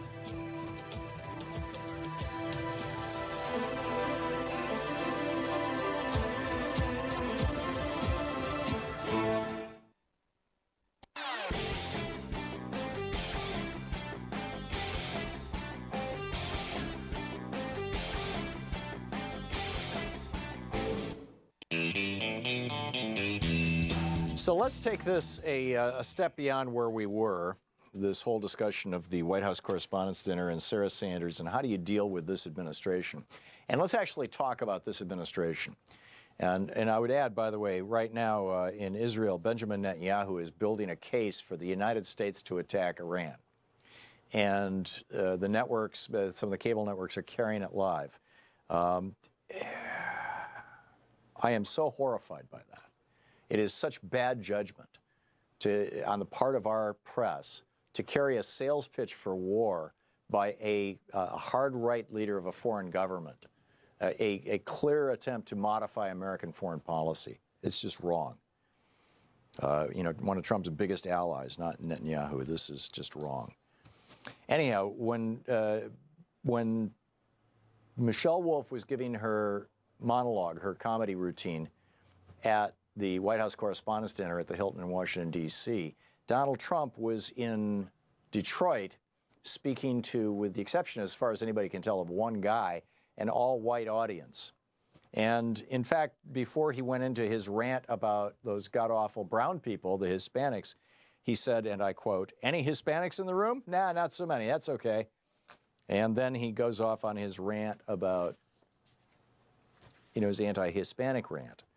But what preceded that was Corey Lewandowski, and I refer you to an article about this over at rawstory.com. Corey Lewandowski flashing the white power OK symbol. It's not just an OK symbol. It's an OK symbol where you lift your little pinky out. So this, and this is kind of a trolling symbol too, because the white power guys do this Richard Spencer started this. They do this, and then when the press reports on it, they go, no, no, we were just saying everything's okay. You know, so there's like, you know, it's a meta troll. It's like trolling the press. But you'll find in the article in Raw's story, the OK symbol widely used by white supremacists like Richard Spencer, and although alt-right types like Stephen Miller and random interns also use it. Stephen Miller in the White House every day with Donald Trump. So that's going on. Meanwhile, and this is the stuff that, I mean, this is how Donald Trump became president, was calling out to white racists. And this is something that, you know, we really need to acknowledge. Ethan Gray, has a great thread that you can find over on Twitter. He said, we've seen the excuses of Trump. He says he was going to shake up the establishment. His campaign spoke for those who felt left behind. It's so refreshing to hear a candidate speak his mind. What does all that mean? He said, these theories do not have any explanatory power regarding why the vote broke down the way it did demographically. Only one broad demographic seemed to be receptive to the kind of campaign that Trump ran on: white people. Trump ran on calling Mexicans rapists, on banning Muslim immigration, on building a wall to keep undocumented brown people out, and on national stop and frisk. And questioning the legitimacy of Obama's birth certificate. And he says that we know that denial of racism predicted a vote for Donald Trump significantly more than other factors like economic dissatisfaction. And then Trump celebrated lack of education, and then he goes on to say lack of education predicted support for Trump because of its strong relationship to ethnocentrism, not so much income and occupation. Trump voters thought that a hierarchy that prioritizes white people was under attack. And that was the essence of Trump's entire message. White people, they're coming to take away your privilege and your power. He says Donald Trump won because affirming the primacy of whiteness is still an issue of importance to too many white voters. And after 8 years of a black president governing us, a wide swath of white voters wanted to send this message to people of color. And the message was, and I think this is absolutely true, this is why Ethan Gray says Trump's failures, Trump's blemishes, Trump's problems were not bugs, they were features. Because the message that white people were sending with Trump's candidacy was the worst of us white people should still be given deference over the best of you black people, Barack Obama. We can put up the lout, a loudmouth, lout, liar, misogynist, serial womanizer, you know, fat cat guy. We can put him up as a way of saying, ha, he's better than the black guy before him. W.E.B. Du Bois, in his Black Reconstruction in America, talked about this, the wage, the psychological wage of whiteness. He said, in exchange for experiencing potentially low economic wages, white people are given a psychological wage in the form of ubiquitous deference. We've got a little more to share with you about that, and then we'll pick up your calls on this topic right after the break. You're listening to the Thom Hartmann Program. Call 202-808-9925. So Michelle Wolf essentially calling out Trump. I think we need to do more of it, and I'm going to do it when we come right back.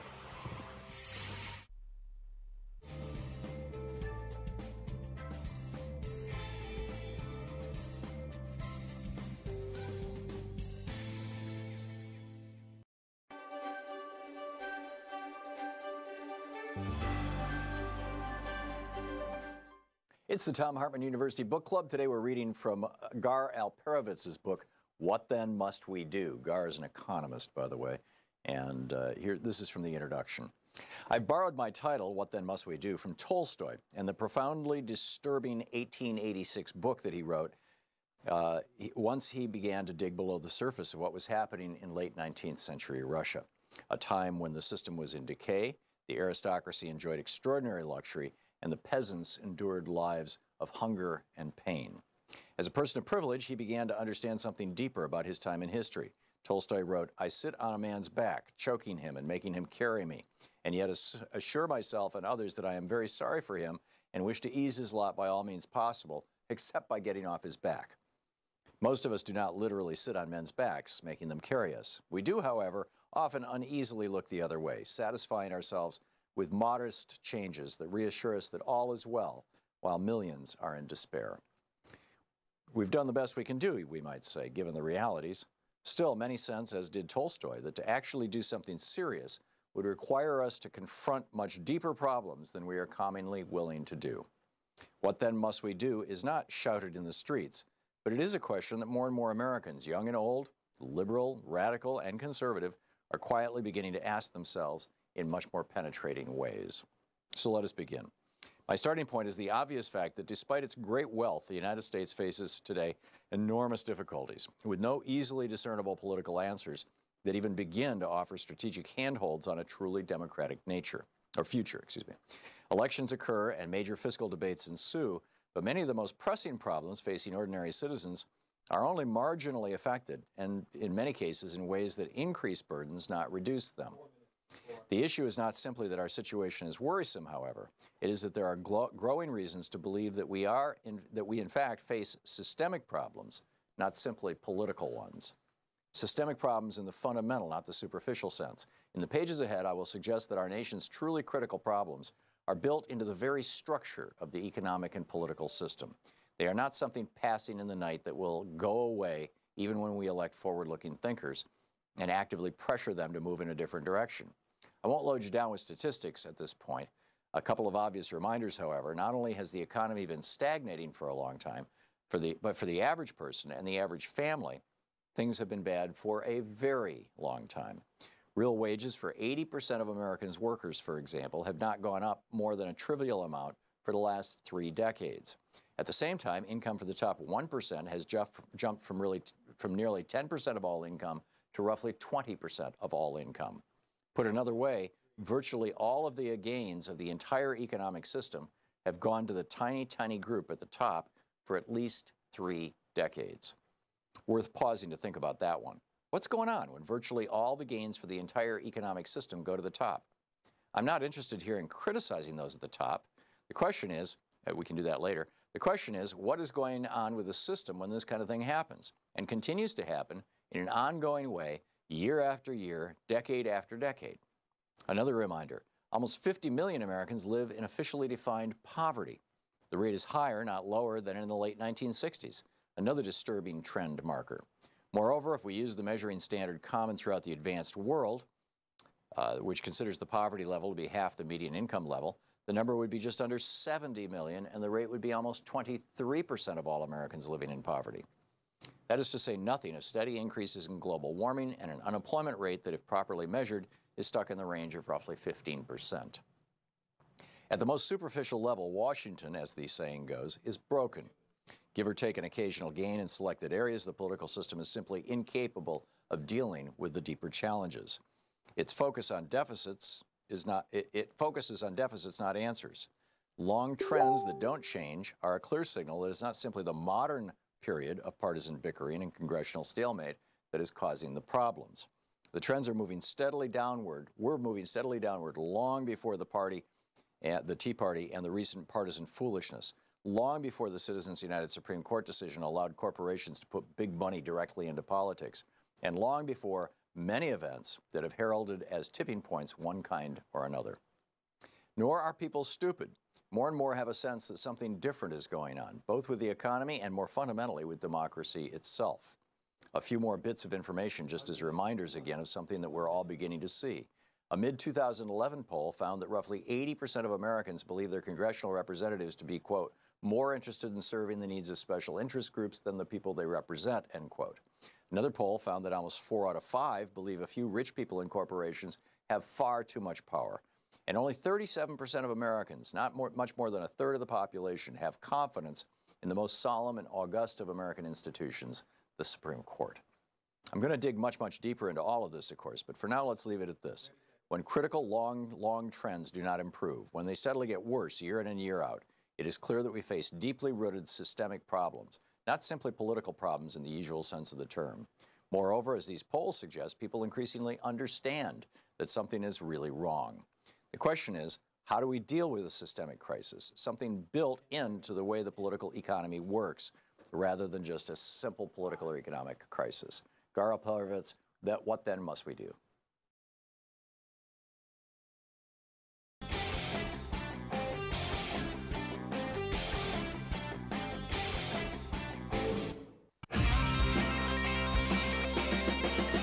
Into a larger discussion that should probably spill over into the next hour as well, and that is this whole issue of the Republican Party and Donald Trump specifically using the, with Paul Manafort as his campaign manager, the guy who Lee Atwater worked for. He worked for Paul Manafort when he developed the Willie Horton ad. The guy that Lee Atwater worked for when he was promoting, and Manafort did too, promoting both the Reagan and the Bush presidencies, for example, calling out to white people. This is from Ethan Gray's thread over on Twitter. He talks about a Harvard study asked people, this has nothing to do with race, but listen to this, asked people if they'd rather make $50,000 when everyone else around them makes $25,000, or if they'd rather make $100,000, but everyone around them makes $200,000. In other words, would you rather be the richest guy in the neighborhood, but you're only making 50 grand a year, and so you have to have your lifestyle calibrated to that? Or would you like to be a fairly wealthy guy, you're doing good with 100 grand a year, but other people in the neighborhood are all making 200 grand, so you're not the richest guy in the neighborhood? 50% of people who answered this said they'd rather be the richest guy in the neighborhood, even if their income was lower. And that's what whiteness is. Whiteness is being the richest guy in the neighborhood, being born with it, not having to think about race, not having to worry about discrimination, having centuries of social capital laid on you literally at birth. And he says this is actually why many fiscally left-leaning policy positions that we support run into brutal opposition. The real undercurrent is too many white people don't want to share the social safety net with anybody else. And he points out Harry Truman proposed single-payer health care nationwide. Harry Truman, in like 1940, I forget the year, I think it was 46. Might have been 47. Harry Truman was president of the United States, and he said, let's have national health care. And the Southerners, most of them Democrats, ironically, but the Democrats in the South in the 30s were the racist party. The Democrats in the South shot it down because they were afraid that it would mean that the hospitals would get integrated. Their hatred of black people, well, let me rephrase that.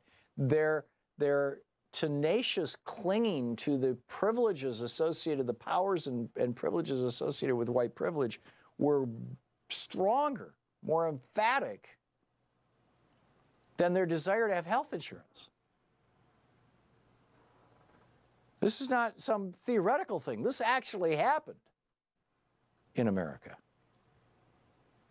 He goes on to say the White House did not show extraordinary deference to whiteness for the previous 8 years because the president was black.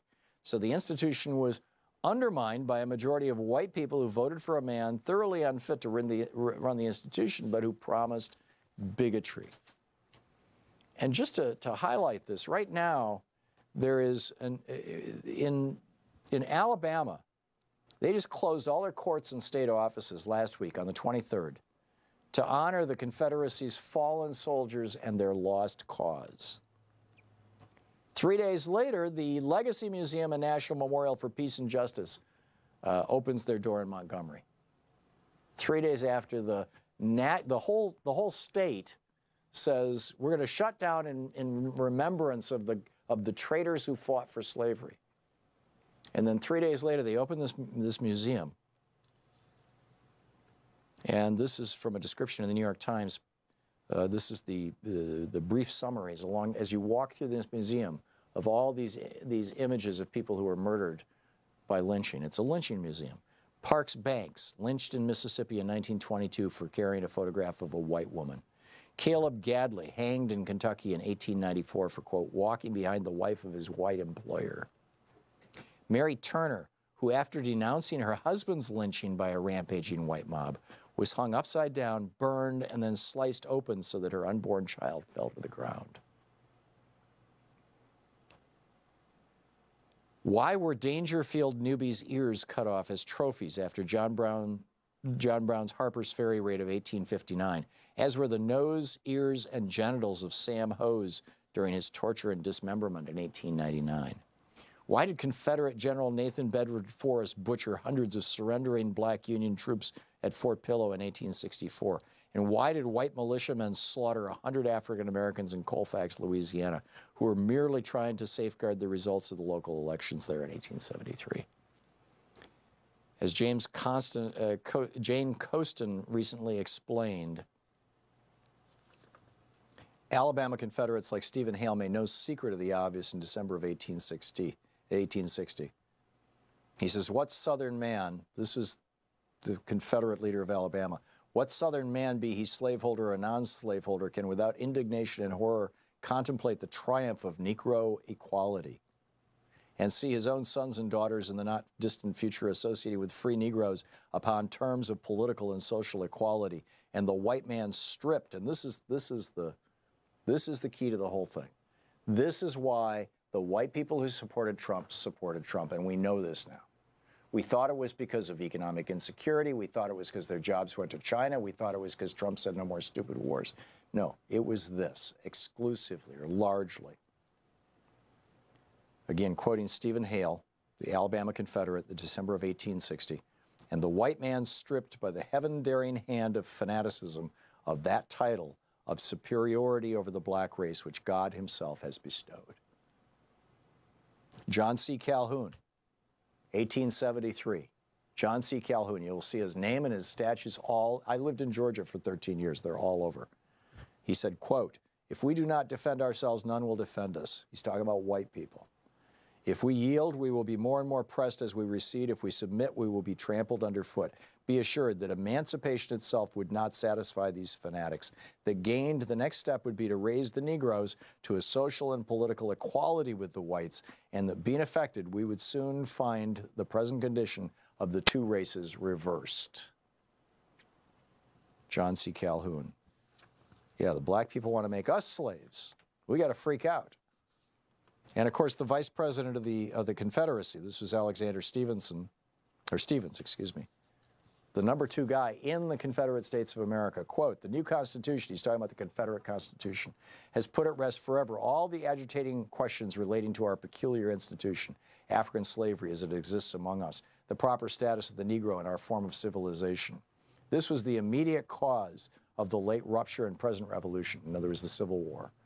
Our new government is founded upon its foundations laid, its cornerstone rests upon the great truth that the Negro is not equal to the white man, that slavery, subordination to the superior race, is his natural and normal condition. This, our new government, is the first in the history of the world based upon this great physical, philosophical, and moral truth. And of course, we've seen apartheid states based on that kind of racist ideology from South Africa to modern-day Israel. And this acknowledgement of naked racism is what put Donald Trump in the White House. And it is absolutely something worth calling out. Randy in Ottawa, Iowa. Hey, Randy, what's on your mind? Hey, Tom. I hope you're feeling the love today because you are loved, and everybody that brings us the show. My point is, I'm going to make 2 points. One on Michelle Wolf's performance. It was that was not a clueless Democrat that showed up at that show. Yeah, that was a thoughtful, intelligent, to the point, and not glossing over the inadequacies and the ugliness of the presidential regime that's in there now.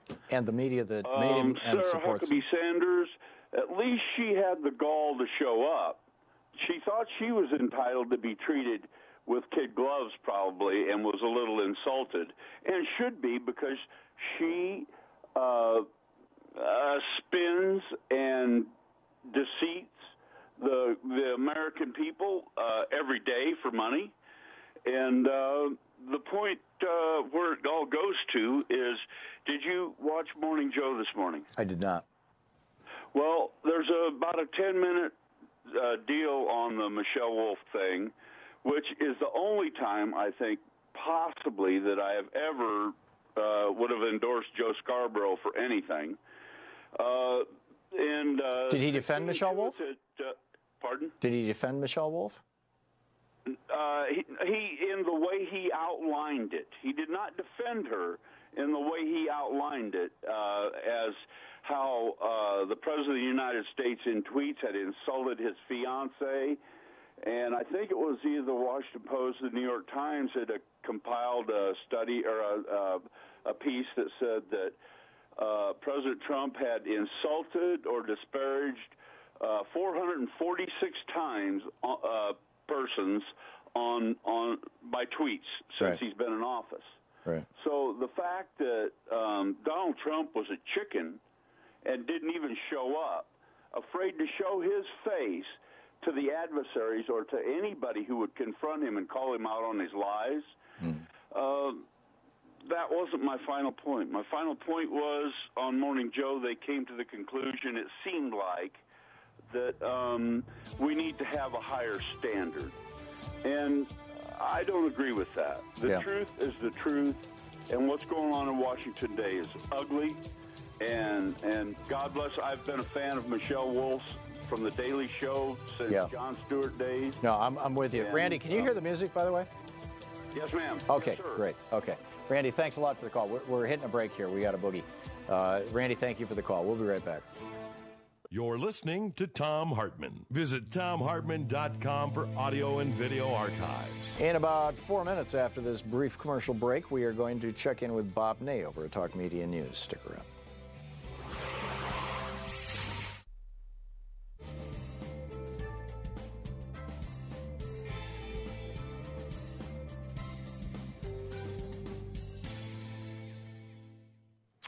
And welcome back. Marie in San Diego. Hey, you wanted to make an announcement about something coming up on KNSJ 89.1 FM, our San Diego affiliate? Yes, and hello from San Diego, the changing face politically of San Diego, a Navy town, as you well know. KNSJ Networking for Social Justice, we carry your show very proudly. You've had Greg Palast on, and we wish you would have him on more, but he's going to be speaking here in San Diego tomorrow, and it's going to be at the University of San Diego, co-hosted by KNSJ and San Diego, but wonderfully also co-hosted by the Peace and Justice Student Association group at the University of San Diego, and they want to bring visibility to peace studies, so we are so thrilled that they have worked so hard in with us and co-hosting Greg Palast. And incidentally, did you know that his mother died? No, I didn't. Thanks for the heads up. I'll send him a note. Yeah. So the University of San Diego is at 5998 Alcala Street, and it's a free event. He's going to be talking about the best democracy money can buy, the case of the stolen election, and it's his post-election. Great. Marie, I have to move along, but just this is tomorrow, right? You said? Yes, and information at Eventbrite. Eventbrite, okay. And presumably KNSJ has a website too? Yes, it's on our website, knsj.org. Great. And the event is free. Thank you so much. Thank you, Marie, and good luck with it. It's great what you're doing. Maxwell in Sun Prairie, Wisconsin. Hey, Maxwell, thanks for watching Free Speech TV. Yeah, Tom, how you doing? Good. I was trying to figure out the psychology of this president of ours. You know, he's a narcissist, he's a psychopath, etc. And yes, white supremacy had something to do with his election, and so did racism, etc. Yeah. But the one word that came up this morning that really stuck in my mind is this guy is a crybaby. Yeah. He's a damn crybaby. Yeah. And there's a lot of people that voted for him because they identify with it. They're all crybabies as far as I'm concerned. Yeah. And, you know, the Dems are treating him wrong. The media is treating him wrong. They're all fake. They're this, they're that. This guy is like a third grader in a playground or some goddamn thing. Excuse me. Yeah. No, that's all right. And so that's all I got to say. Yeah, it's I agree, and the conservative snowflake meme I think applies very well here. Yeah, it does. And it's not just Trump; it's all his followers too. It's like, how dare you speak truth? Yeah, I agree with that. You can't speak truth to power. That's not allowed. And now the Correspondents Association has apologized, essentially to Sarah Sanders. And that's so wrong. I mean, you're supposed to apologize to somebody who lies to you regularly for the lies being called out. Really, this makes absolutely no sense. Maxwell, thanks for the call. Very well said. It's astonishing to me, and it's astonishing to me that the White House Correspondents' Dinner or Association, in their apology, did not mention the First Amendment, which was what the whole thing was supposed to be celebrating. We're supposed to be celebrating freedom of the press, right? Well, apparently not so much. Anyhow, we're going to check in with Bob Ney at Talk Media News and find out what's going on in the rest of the world right after this. Stick around.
Media News and find out what's going on in the world today. This report brought to you by goatsfortheoldgoat.com and Ellen Ratner's new book, Loving What You Do.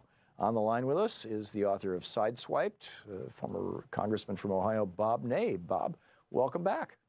Hello, Tom. Thank you. Now, that was Crazy Uncle who? Crazy Uncle, I'm sorry? That comes to lunch, you had just said about when Crazy Uncle, somebody comes to lunch. Uncle Don, or you were just referring to it about a crazy uncle at lunch? Yeah, that I don't remember, Bob. I'm sorry. Oh, okay. Well, I wanted to lead into Crazy Uncle John Bolton. Oh, okay. Go for it. I was trying to do that, coming to lunch. And the reason I mentioned John Bolton, it's the story we're starting off with today, is because he was doing the circuit yesterday, the national circuit, and it's very interesting because you have all these pieces coming together on North Korea, South Korea. Pieces seem to be falling in line, and all of a sudden, on the circuit is John Bolton. And what does he come up with? He says the White House is looking at Libya as one example of how it will handle potential negotiations with North Korea on dismantling this nuclear program. Now, experts, Tom, in the field, and this is not a political insight, but experts in the field say, that is one dangerous idea to trot out when you're talking about North Korea. Right, because after Gaddafi gave up his nukes at our insistence, we went in and killed him. Right. We backed the people that went in and killed him. And so I just find it very ironic that, John Bolton is unleashed, let out off of his leash by the White House, and he goes and in the middle of all these negotiations and does this statement, which might as well be saying to, Kim Jong-un, okay, as soon as this is done, we're going to try to do something to, eliminate you. Right. I'm not saying that Kim Jong-un is a nice... I can't believe John Bolton was stupid enough to say that. I had always thought, and I've interviewed the guy a couple of times, he was always slippery, but I figured he was always at least intelligent.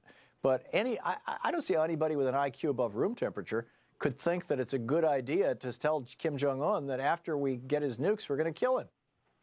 Well, right, and of course, I believe, and I think some people would stand by me with this in the political system and analyzing this entire deal, that anything that brings some type of agreement on Iran or anything that brings some type of agreement on North Korea will be sabotaged by John Bolton. Yeah. And I think that is what he was doing yesterday. Now we got Netanyahu. He just did a presentation that the networks carried about how Iran lied about nukes, and we've got to, the implicit message being we need to blow them up. I'm really concerned about the way that Israel is swinging our foreign policy. Well, it's a powdered keg because this information was obtained within the last 10 days, and of course May 12th is the decision on Iran, as we know, of what the president will do, and then these files were moved to a, quote, highly secret location in Tehran after the deal was signed. Now, of course, we also have to remember that the National Council of Resistance of Iran was providing information. There was information provided on Iraq, the weapons of mass destruction, the whole 9 yards that led us to the destabilization of the Mideast as we know it today. Now, there were also some missiles fired and Iranians killed, and of course it took place, over that was the Syria strike, okay, and it killed mostly Iranians, the Syria strike did. Now, U.S. Secretary of State, Tom, dovetailing this, U.S. Secretary of State Mike Pompeo on Sunday ratcheted up all of the Trump administration's rhetoric against Iran.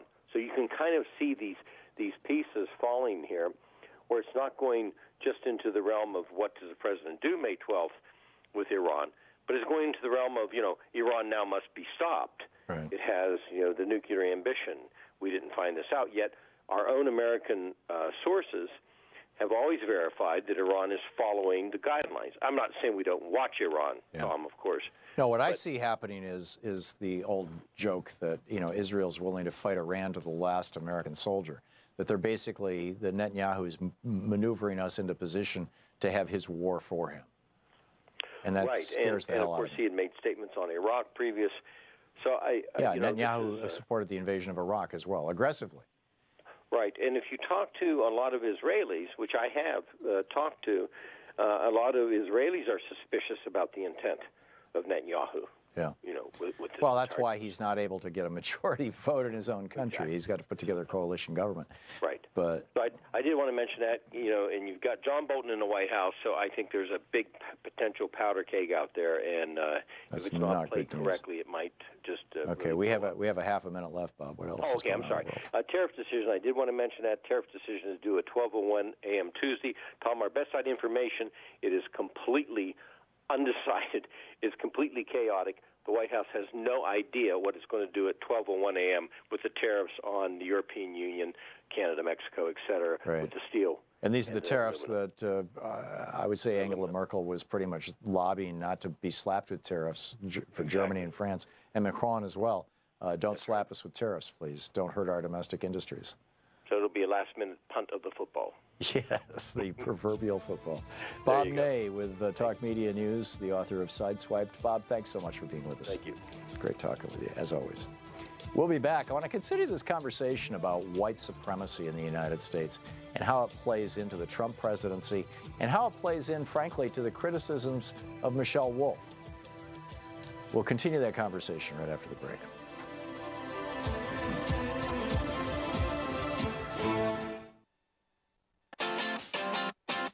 You're listening to Thom Hartmann.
The Thom Hartmann Program is brought to you in part by the Aiden Forecast, an investment newsletter with weekly updates of leading market indicators and a monthly deep dive into what the details of the economy and the markets mean for investors and retirees. On the web at aidenmarkets.com. Wines have some of the highest pesticide levels in our food chain. This hour brought to you by ecowine.com. Pesticide-free wines, organic wines, imported from France by the Organic Wine Company, ecowine.com. The Thom Hartmann Program is brought to you in part by Super Beets. Super Beets are sourced from non-GMO beets, and they're packed with dietary nitrates, helping to produce nitric oxide for more energy, stamina, and support for healthy blood pressure levels naturally. Call 800-568-9889 or go to tomsbeets.com. That's 800-568-9889, Tom's Beets, THOMSBEETS.com.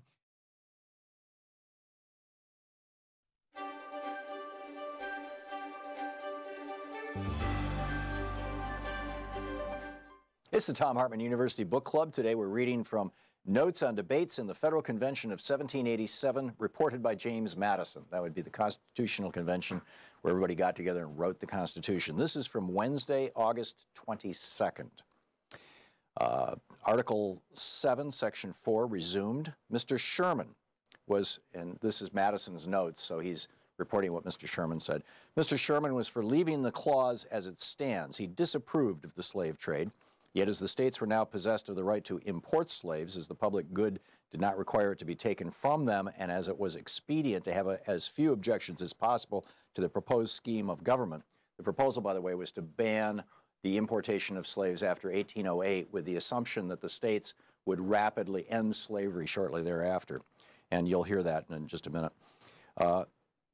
It was expedient to have as few objections as possible to the proposed scheme of government. He thought it best to leave the matter as we find it. He observed that the abolition of slavery seemed to be going on in the U.S. and that the good sense of the several states would probably by degrees complete it soon. He urged on the convention the necessity of dispatching its business. Colonel Mason spoke. This infernal traffic originated in the avarice of British nations. The British government constantly checked the attempts of Virginia to put a stop to it. The present question concerns not the importing of slaves alone, but the whole Union. The evil of having slaves was experienced during the late war. Had slaves been treated as they might have been by the enemy, they would have proved dangerous instruments in their hands. What he's talking about is the British offering slaves freedom if they came and fought for the British. But their folly dealt by the slaves as it did by the Tories. He mentioned the dangerous insurrections of the slaves in Greece and Sicily and the instructions given to by Cromwell to the commissioners sent to Virginia to arm the servants and slaves in case other means of obtaining its submission should fail. Maryland and Virginia had had already prohibited the importation of slaves expressly. North Carolina had done the same in substance. All this would be in vain if South Carolina and Georgia were at liberty to import. The Western people are already calling out for slaves for their new lands and will fill that country with slaves if they can be got through South Carolina and Georgia. Slavery discourages arts and manufactures. The poor despise labor when performed by slaves. They prevent the immigration of whites. They produce the most pernicious effect on manners. Every master of slaves is born a petty tyrant. They bring the judgment of heaven on a country. As nations cannot be rewarded or punished in the next world, they must be in this. By an inevitable chain of causes and effects, providence punishes national sins by national calamities. He lamented that some of our Eastern brethren had, from a lust of gain, embarked in this nefarious traffic. As to the states being in possession of the right to import, this was the case with many other rights now to be properly given up. He held it essential in every point of view that when the general government should have the power to the general government should have the power to prevent the increase of slavery. Mr. Ellsworth rose to spoke. As he had never owned a slave, could not judge on the effects of slavery on character. He said, however, that if it was to be considered in a moral light, we ought to go farther and free those already in our country. As slaves also multiply so fast in Virginia and Maryland that it is cheaper to raise than import them, whilst in the sickly rice swamps foreign supplies are necessary, if we go no further than is urged, we shall be unjust toward South Carolina and Georgia. Let us not intermeddle. As population increases, poor laborers will be so plenty as to render slaves useless. Slavery in time will not be a speck in our country. Provision is already made in Connecticut for abolishing it, and the abolition has already taken place in Massachusetts. As to the danger of insurrections from foreign influence, that will become a motive to kind treatment of the slaves and former slaves. Mr. Pinckney, if slavery be wrong, it is justified by the example of all the world. He cited the case of Greece, Rome, and other ancient states, the sanction given by France, England, Holland, and other modern states. In all ages, 1/2 of mankind had been slaves. If the southern states were let alone, they would probably of themselves stop importations. He would himself, as a citizen of South Carolina, vote for it. An attempt to take away the right as proposed will produce serious objections to the Constitution, which he wished to see adopted. General Pinckney rose to speak and declared it to be his firm opinion that if himself and all his colleagues were to sign the Constitution and use their personal influence, it would be of no avail towards obtaining the assent of their constituents. South Carolina and Georgia cannot do without slaves. As to Virginia, she will gain by stopping the importation. Her slaves will rise in value, and she has more than she wants. It would be unequal to require South Carolina and Georgia to confederate on such unequal terms. He said the royal assent before the Revolution had never been refused to South Carolina, as to Virginia. He contended that the importation of slaves would be for the interest of the whole Union. The more slaves, the more produce to employ the carrying trade, the more consumption also, and the more of this, the more of revenue for the common treasury. He admitted it to be reasonable that slaves should be dutied like other imports, but should consider a rejection of the clause as an exclusion of South Carolina from the Union. Mr. Baldwin rose to speak, said he had conceived national objects alone to be before the convention, not such as like the present were of a local nature. Georgia was decided on this point. That state was always hitherto supposed a general government, and on it goes. It's a fascinating insight into what these guys were thinking and debating. Want to connect with the show online? You can find the Thom Hartmann Program on Facebook, Twitter, and Instagram.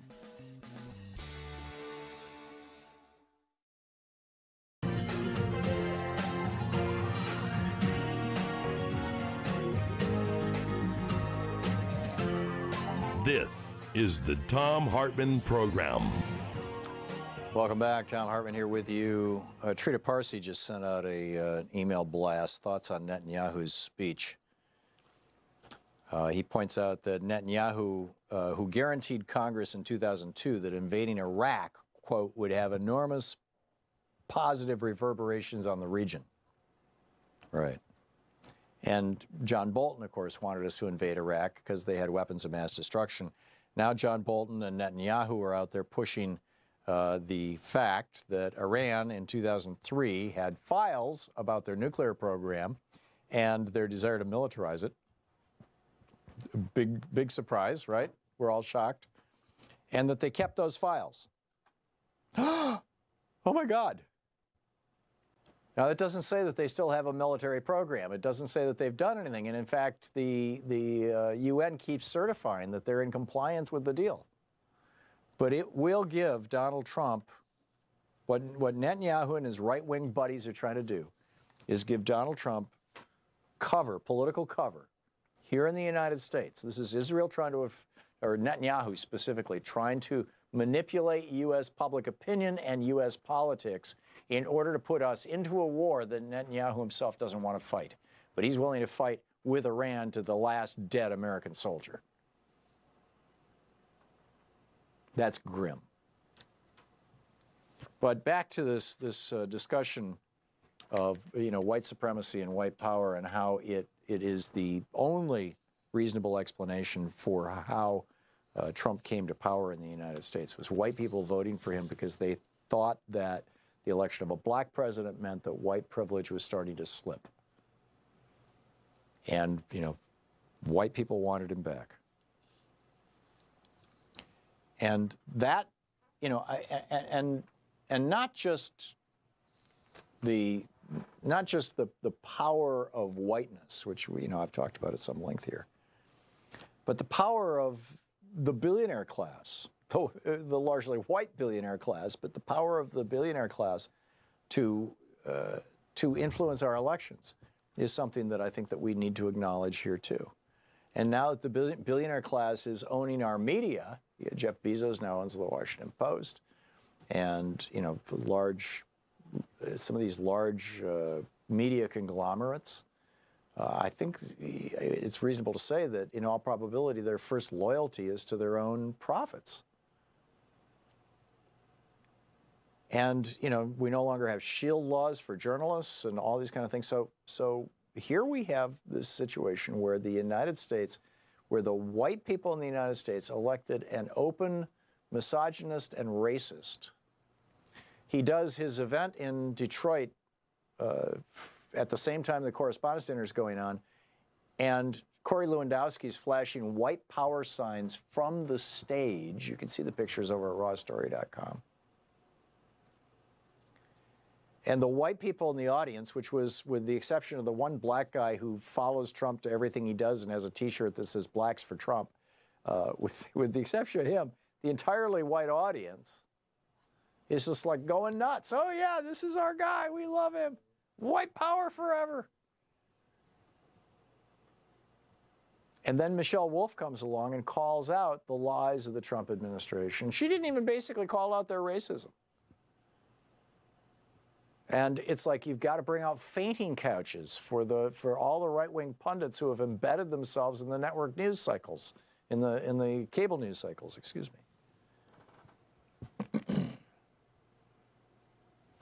Meanwhile, 3/4 of Americans, 75% of Americans, want campaign finance reform. They think that the power of money is overrepresented in our political system. This is from a new Pew Research survey. Only 21% of people, according to Pew, say that our government is run for the benefit of all of us. And this, of course, is the consequence of 40 years, 50 years now of Supreme Court decisions saying that the power of money is more important than the power of voters. Which takes us to the American fascists. I wrote this piece and submitted it to Truth Out in Common Dreams. I'm hoping one of these two sites will have it up fairly soon. It's titled "Fascists Compete to Own America." And I go back to 1944, April 9th, 1944, in the New York Times. The Vice President of the United States, the sitting Vice President of the United States while we're at war with Germany, is asked by the New York Times, are there fascists in America? If so, who? And Henry Wallace answered this question. He says, the really dangerous American fascists are not those who are hooked up directly or indirectly with the Axis. The FBI has its finger on those. The dangerous American fascist is the man who wants to do in the United States in an American way what Hitler did in Germany in a Prussian way.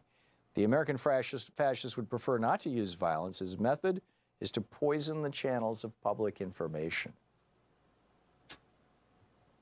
Are you listening to this? This is the former Vice President of the United States. With a fascist, the problem is never how best to present the truth to the public, but how best to use the news to deceive the public into giving the fascist and his group more money or power. If we define an American fascist, Vice President Henry Wallace said while he was in the White House, if we define an American fascist as one who, in case of conflict, puts money and power ahead of human beings, then there are undoubtedly several million fascists in America. There are probably several 100,000 if we narrow the definition to include only those who, in their search for money and power, are ruthless and deceitful. They are patriotic in time of war because it is in their interest to be so. But in time of peace, they follow power and the dollar wherever they may lead. And then in basically a threat to us, or a warning to us, he says, American fascism will not be really dangerous until there is a purposeful coalition among the cartelists, the deliberate poisoners of public information. In other words, when the media gets concentrated, when you've got media who are overtly supporting the fascists, and I would point you to Fox News right now and right-wing hate radio, then American fascism will be really dangerous. He says, fascism is a worldwide disease and the greatest threat to the United States will come after the war. He's talking about World War II. There's more to this, but I'm starting to lose my voice here, so I'm going to pick up some of your phone calls. Catherine in Las Vegas. Hey, Catherine, what's up? Hi, yes. So bear with me. I'm going to start from Michelle Wolf and take it up to Congress. Okay. So the reason that Democrats lose is because the right controls the messaging. Always. They create the message, and we abide by it using the term pro-life. So with Michelle Wolf, they have created this concept that it's hypocrisy because Michelle Wolf, a comedian telling truth in comedic format, is the same as people in positions of power who sow bigotry and then implement policies which affect a broad spectrum of people. They're two completely separate things, and saying criticism of one is the same as criticism of the other and calling it hypocrisy is a joke. Yep. But if you take it up to government, they have systematically created two separate sets of rules. When they were combating, when minorities were getting their rights, they came up with this idea, separate but equal. We'll have two separate water fountains, two separate lunch counters. Right. When in actuality, it's completely unequal. Look at Congress right now. They have set up two sets of rules. We filibuster all the time. For you, we remove the filibuster. Right. We go hiking on the Appalachian Trail using people's money. You have your hand too low on someone's waist in a photo, you go away forever. We say the fact that you are Secretary of State and countries that we deal with a charity that you don't profit from at all is corruption, but we are corrupt all the way. They take it to comedians. They take it to actors. They take it to politicians. All the way through the strata, they have set up two separate sets of rules for their side and our side, knowing that our side's set of rules is going to keep us down and theirs will elevate them. Yep. And it is no different than what they did in the 60s, and they use it to subvert minorities and women, etc. Agreed. And I would say that the media has bought into this, and the media is now basically applying those same different sets of rules. I agree with you, Catherine. Very well said. Thank you so much for the call. We'll be right back. It's coming up on 16 minutes past the hour. This is the Thom Hartmann Program. We'll be back. I'm also curious if you think that Netanyahu's sales pitch for America having a war with Iran is going to succeed.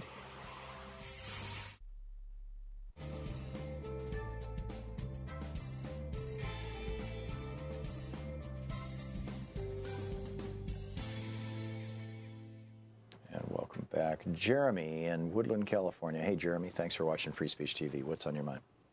Hey, Tom, I'm just happy that finally a voice in the media is speaking to the fact that the whole Trump era is about privilege and racism. People don't want to admit it, but it's true. And I think it's very much rooted when you try to understand why the white population of this country, a part of the white population, supports Trump. It's rooted in the whole understanding of in-groups and out-groups. And in-groups have the power to tell everyone else what is valued. And people who are in the out-groups do everything they can because they want to be part of the in-group. And that's why you have the media and so many white people sitting on their hands and not calling things as they are and what they are, because there's this desire to be part of the in-group. Well, I would say the media is still benefiting tremendously from white supremacy, too. Absolutely. Absolutely. And that's the in-group, the media has got, they're getting money, they're getting rich off of Trump. Yeah. Yeah, I agree, and they want to continue getting rich off Trump, and they're going to. Very well said, Jeremy. Thanks a lot for the call. Dave in Armstrong Creek, Wisconsin. Hey, Dave, thanks for watching Free Speech. What's up? Hey, Tom, I'm glad to see you're back and feeling better. At least you're sounding better. Thank you. And what I didn't see the correspondence dinner, but I did see some of the clips from Michelle Wolf. And it's true that Sarah Huckabee Sanders spins and lies about, or repeats Donald Trump's lies. But there was a comment made by Van Jones that I thought was very appropriate to what she does. He said, day after day, she's up there tap dancing on marbles, which I thought is really kind of what she does if you really watch her. Mm-hmm. And I thought maybe she would probably even be able to see the humor in that, but maybe not. Okay. So I don't, wonder what you thought of that comment, how that was appropriate to what she does. Well, tap dancing, I think that, Michelle Wolf just said bluntly that Sarah Sanders echoes the lies of Donald Trump and the people in his administration. And I think that that's something that needed to be said. And it needed to be said with them in the room. And that's what Michelle Wolf did. And that's, that's an important part of the press holding people accountable. And, they had to do it through comedy. They're not going to have some, long-faced academic get up there and go, oh, let's go through the 343 million Trump lies today. That would have been boring. It wouldn't have worked. But she cut right to the core of it. I don't think that we need to soften it, Dave. No, well, I don't either, and I'm looking forward to watching the Daily Show tonight with Trevor Noah, because he has her on quite a bit, and I'm thinking she's probably going to be on tonight. So yeah, I hope so. I hope she has a great career and goes up from here. Yeah. Dave, thanks for the call, because she did a brilliant job. And the more I learn about the two jokes that I didn't understand about Sarah Sanders, the one having the association to Handmaid's Tale and the other having the association to Maybelline, I didn't know either of those things. Thank you to my listeners and callers for telling me. We'll be right back. The more I learn, the more I'm impressed.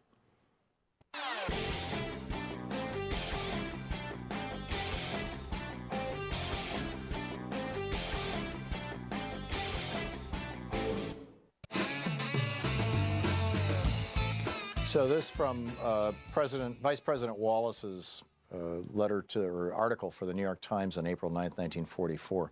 The symptoms of fascist thinking are colored by environment and adapted to immediate circumstances, but always and everywhere they can be identified by their appeal to prejudice and by the desire to play upon the fears and vanities of different groups of people in order to gain power.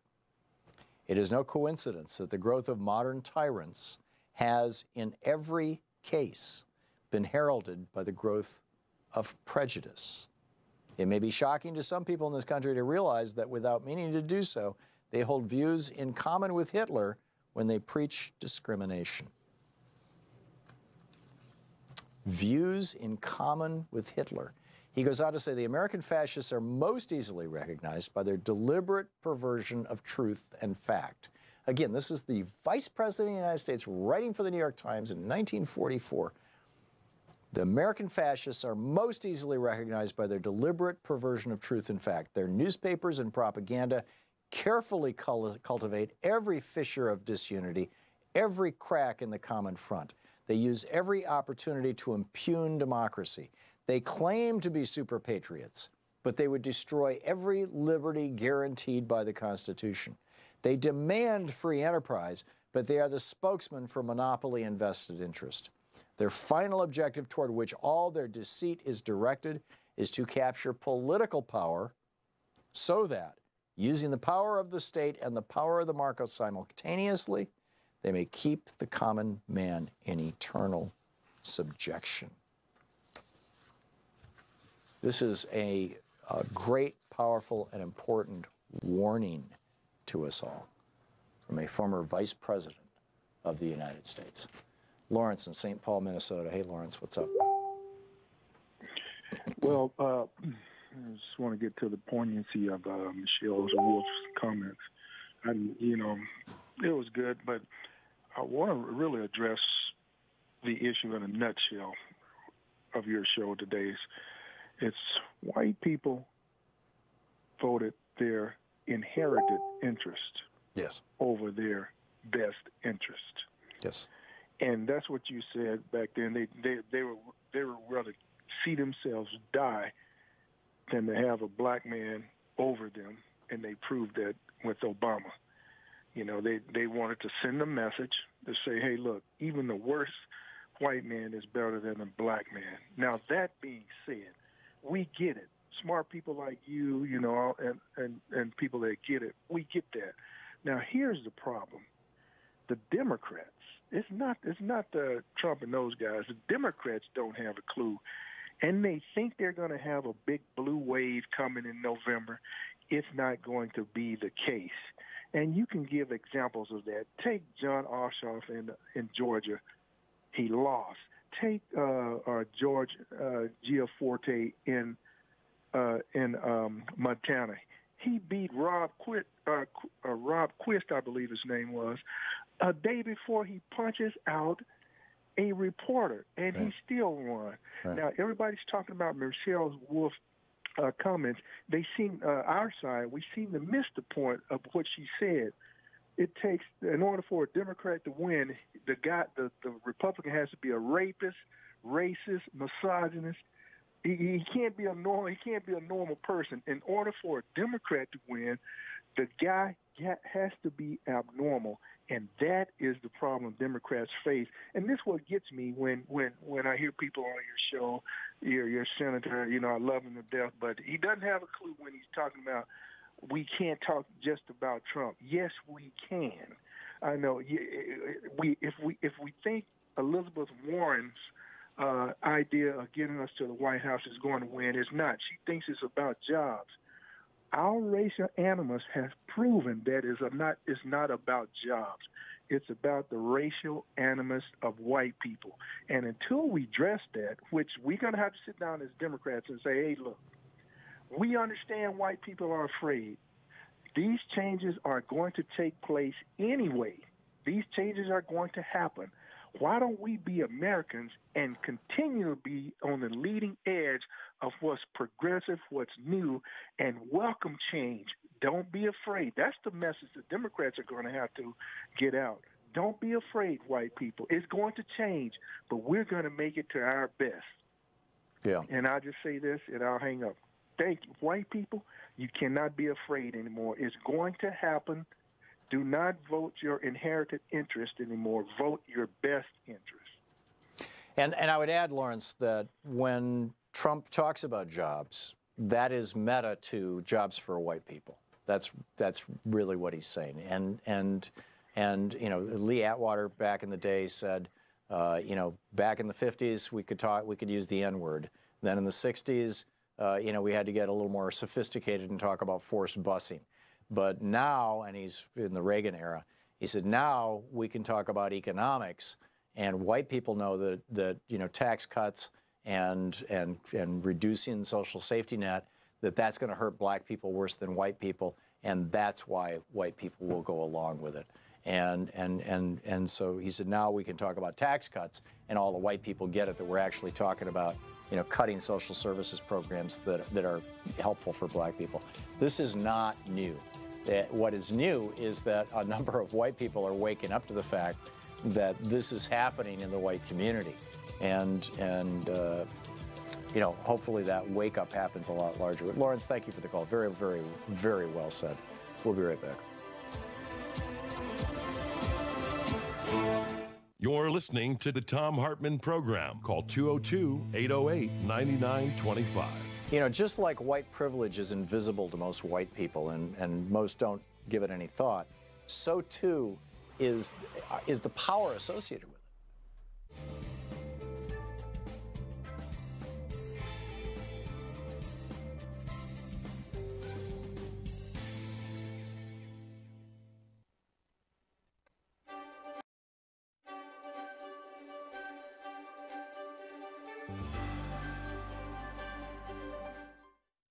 Hartman University Book Club today. We're reading from It's Even Worse Than You Think, What the Trump Administration is Doing to America by David K. Johnston.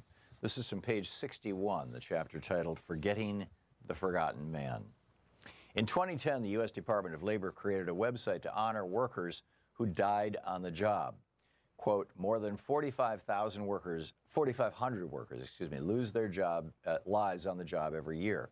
Below are the names of just a few who have died in recent months. OSHA's mission is to prevent workplace injuries, illnesses, and death, end quote. That Occupational Safety and Health Administration webpage was intended to highlight and humanize workplace deaths, to ensure awareness of tragedies, especially those that could have been avoided, according to Jordan Barab, an Assistant Secretary of Labor during the Obama administration.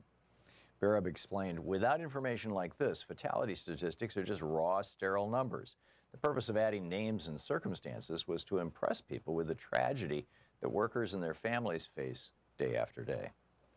In August 2017, Trump's Labor Department quietly removed the preamble and the names when it killed the web page. It also took down, without public announcement, the fatality inspection data for all years prior to 2017. Those were just two of many other Trump administration actions inimical to worker safety. Others included no longer posting press releases about deaths resulting from unsafe working conditions, delaying rules to reduce sickness and death from inhaling silica and beryllium at work, delaying rules to lower the risk of railroad engineers and truck drivers falling asleep at the switch or wheel because of untreated sleep apnea, and the appointment to the Supreme Court of a judge who held that a company had the right to fire a worker who chose not to freeze to death on the job. A reasonable person listening to Donald Trump's inaugural address would never have expected these and other actions, assuming he believed what Trump said. Trump declared, "The forgotten men and women of our country will be forgotten no more. You came by the tens of millions to become part of a historic movement, the likes of which the world has never seen before. At the center of this movement is a crucial conviction that a nation exists to serve its citizens," end quote. Those men and women were forgotten again the following week. And it's not just workers whose interests were forgotten, not to mention who were put in danger. By deciding not to implement a rule to reduce the chances of truck drivers and train operators falling asleep at the wheel, Trump put at risk the lives of families driving along the highway, people riding on passenger trains, and many others. The White House called it President Trump's war on regulation. In his weekly radio address in early May, he declared that we've removed one job-killing regulation after another, and they're not pretty, and they're going. And believe me, we're just getting started on regulations. They're gone. Removal of data on workplace deaths, which averaged 13 per day, infuriated Jordan Barab, who was Obama's number 2 at OSHA. As a private citizen, Barab created a web page to keep track of the names of the dead and the reasons they were killed on the job. He called it, "OSHA won't tell you who died in the workplace, we will." After the election, Barab's concerns that the Trump administration would be bad for workers increased when he asked where the Trump beachhead team was and learned that none was coming. Each incoming administrator sends people to scope out federal agencies, learn who does what, and get a feel for the place in advance. Then the incoming administration sends its landing team, the people who will initially implement its policies for each agenda or at each agency. When no beachhead team came up, Barab figured it meant worker safety simply was not a priority for Trump. He hoped that was the worst of it, nothing more than apathy about worker safety. But when the landing team arrived, Barab realized trouble was coming for American workers, and it was not official apathy, but the start of assaults on workers' rights and safety. Barab said most of them had no idea they were going to labor and no interest in workers' issues either. What they did have was a mandate to delay, repeal, or weaken regulations that protected workers as part of Trump's plan to eliminate, quote, any regulation that is outdated, unnecessary, bad for workers, or contrary to the national interest, end quote. The first sign came when Trump nominated Judge Neil Gorsuch to the Supreme Court. Gorsuch was an acolyte of Antonin Scalia, whose seat he would be taking. Like Scalia, he said statutes should be literally read, and if that made no sense, well, that was a problem for Congress. Also like Scalia, he had a habit of consulting dictionaries, often following Scalia's practice of relying on the third, fourth, or even lesser definition of a word when it supported his jurisprudence. Trump's nomination alarmed unions. Jody Calamine, a communications worker of America lawyer, told Gorsuch's Senate confirmation hearing that Gorsuch, quote, is a threat to working people's health and safety, end quote. Calamine cited Gorsuch's dissent in the 2016 case to make his point That dissent, he said, reveals an anti-worker bias and features the judicial activism that will ultimately put workers' lives at risk, end quote. Those are unusually strong words about a Supreme Court nominee, but a review of the case shows Gorsuch has little regard for human life, at least when it comes to employers' power over their workers. He considers a rigid interpretation of the law more important. The case was about a law Congress passed giving workers the right to refuse dangerous tasks. Gorsuch said, no, you may not refuse. It's even worse than you think, by David K. Johnston.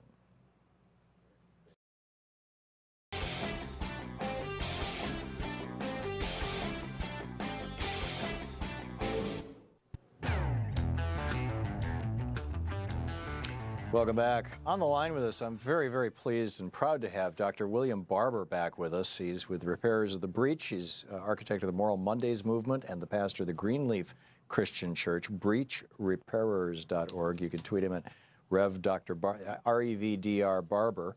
And also with us is Minister Jonathan Wilson Hartgrove, preacher and moral activist, director at the School for Conversion, and the author of Reconstructing the Gospel, Finding Freedom from Slaveholder Religion. JonathanWilsonHartgrove.com is his website. And Reverend Barber and Minister Wilson Hartgrove, welcome to the program. I'm so glad to have both of you on. Thank you for having us.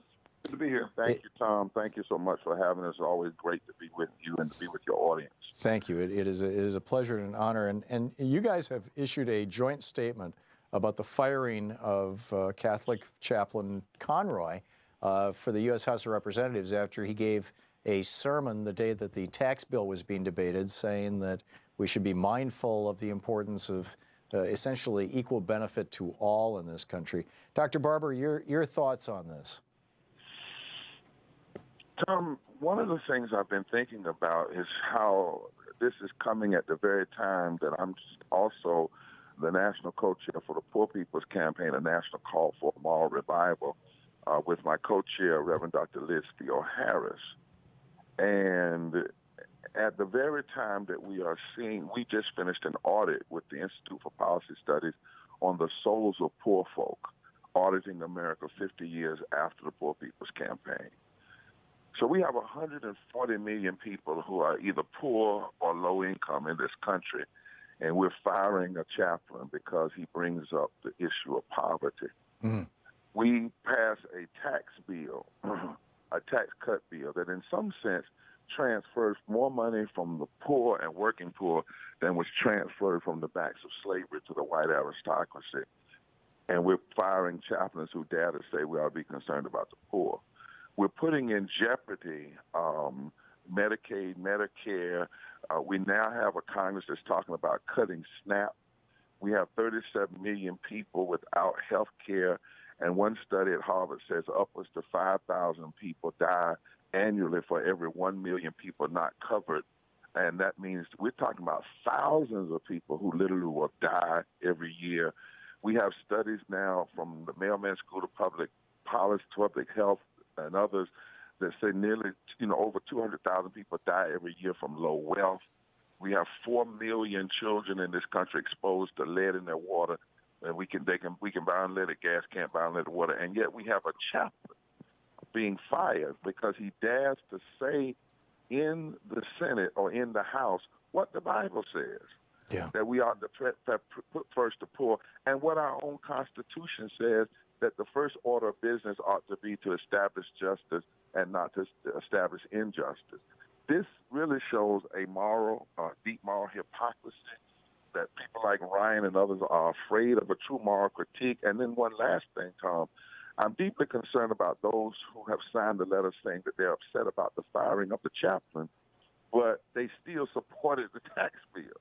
They still support these other cuts.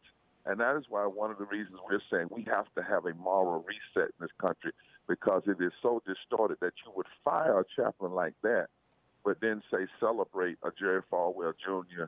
or a Franklin Graham who never have anything to say about the central tenets of faith, which is how you treat the poor, how you treat the immigrant, how you treat the sick, and how you treat those that are called the least of these. Yeah. I've been talking the last 2 hours also about how white supremacy and the bow to white supremacy that the Trump campaign represented and that the GOP on an ongoing basis represents, that basically the one predictable metric that would predict whether somebody would vote for Donald Trump is whether they were white and whether they had racial animus, whether they were racist. That was the one absolutely predictable thing. And then we have this comedian, you know, calling out the Trump administration, and it's like the wrath of God coming down on her. Minister Jonathan Wilson Hartgrove, all of this stuff is all part of the same kind of soup in my mind. Your thoughts on how this all, on how the firing of Chaplain Conroy reflects essentially a moral rot in our country that is being presented by the so-called conservative movement? Well, you know, I'm someone who was raised to think I was white in the Southern Baptist Church, and part of my deep concern is the way my people have been sold a lie by religious leaders who are really funded and backed by the extremists who have taken over the Republican Party in this country. And so one example of that is the way they currently try to use religious freedom as an issue to rally support from white evangelicals. Well, here's an example of a direct affront to religious freedom. I mean, if a priest can't pray the scriptures on the floor of the house, then there's really little sense pretending that anyone wants a chaplain. And yet, what he did was nothing more than what the prophets say, nothing more than what Jesus says, nothing more than what really most of the prophetic voices in the history of this country have said. But for that, he, was forced to resign.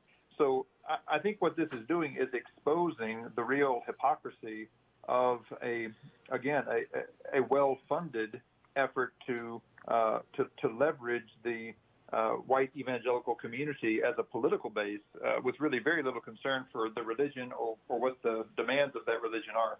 Yeah, it certainly seems that way. Dr. Barber, I was also reading earlier from Henry Wallace, the Vice President of the United States in 1944, who talked about American fascists and how they would basically, in fact, here's the specific quote, and he was talking about basically the industrialists, and he said, they claim to be super patriots, but they would destroy every liberty guaranteed by the Constitution. They demand free enterprise, but are the spokesman for monopoly and vested interest.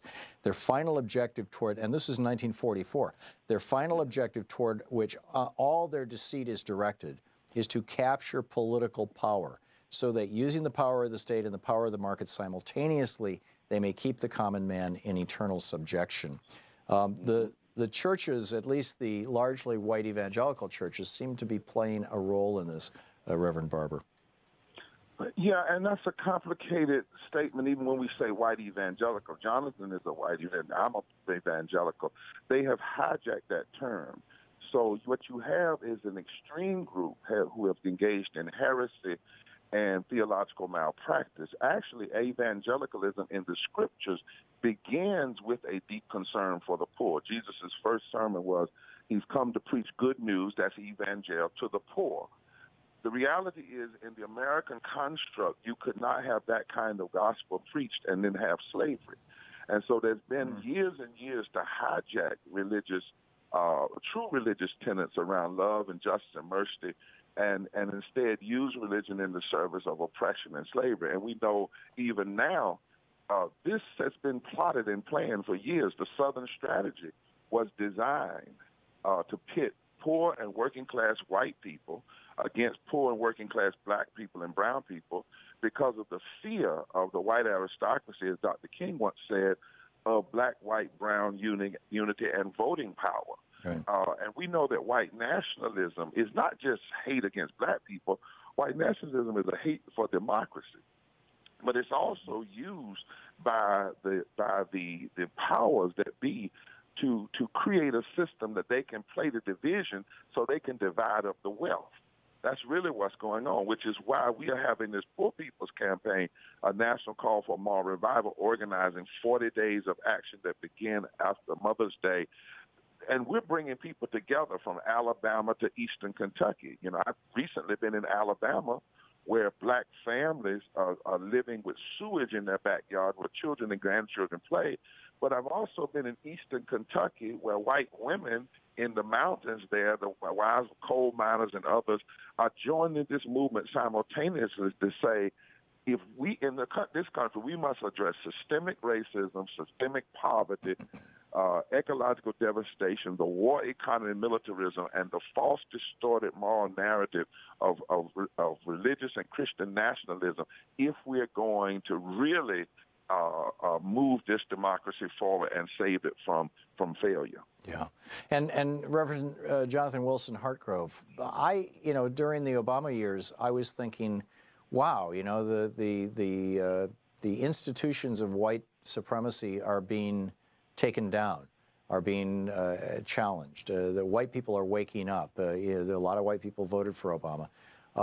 And now with Trump in place, it's almost like the white voters said, we're going to prove that the worst white guy, a pathetic misogynist business failure, is more important, is superior to the best black guy, Barack Obama. A scholar, a Harvard Law Review, the whole bit.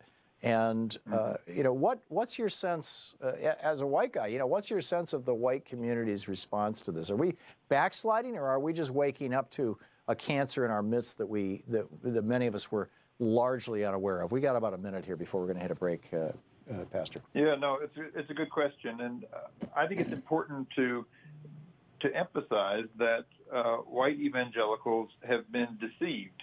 I've been talking to lots of folks in Baptist churches in the South and evangelical churches across the country, and what they, people are at pains to say that they're not supporting Trump because of their racism, but what the Southern strategy that Reverend Barber was talking about was all about was taking racial animus and giving it new language.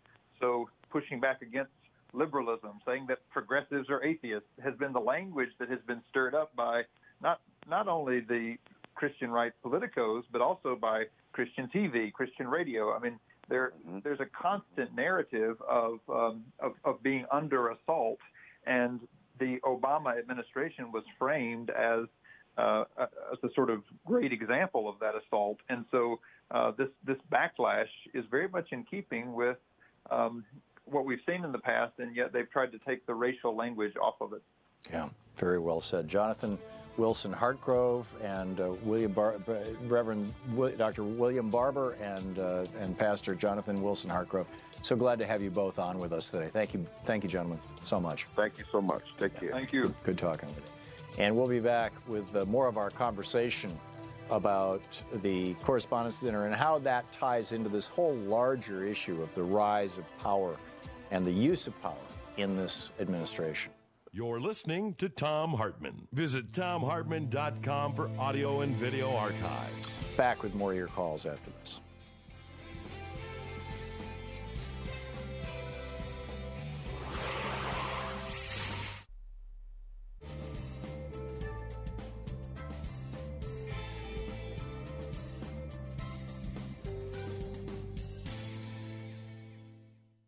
And welcome back. Lillian in Chicago, Illinois. Hey, Lillian, what's on your mind today?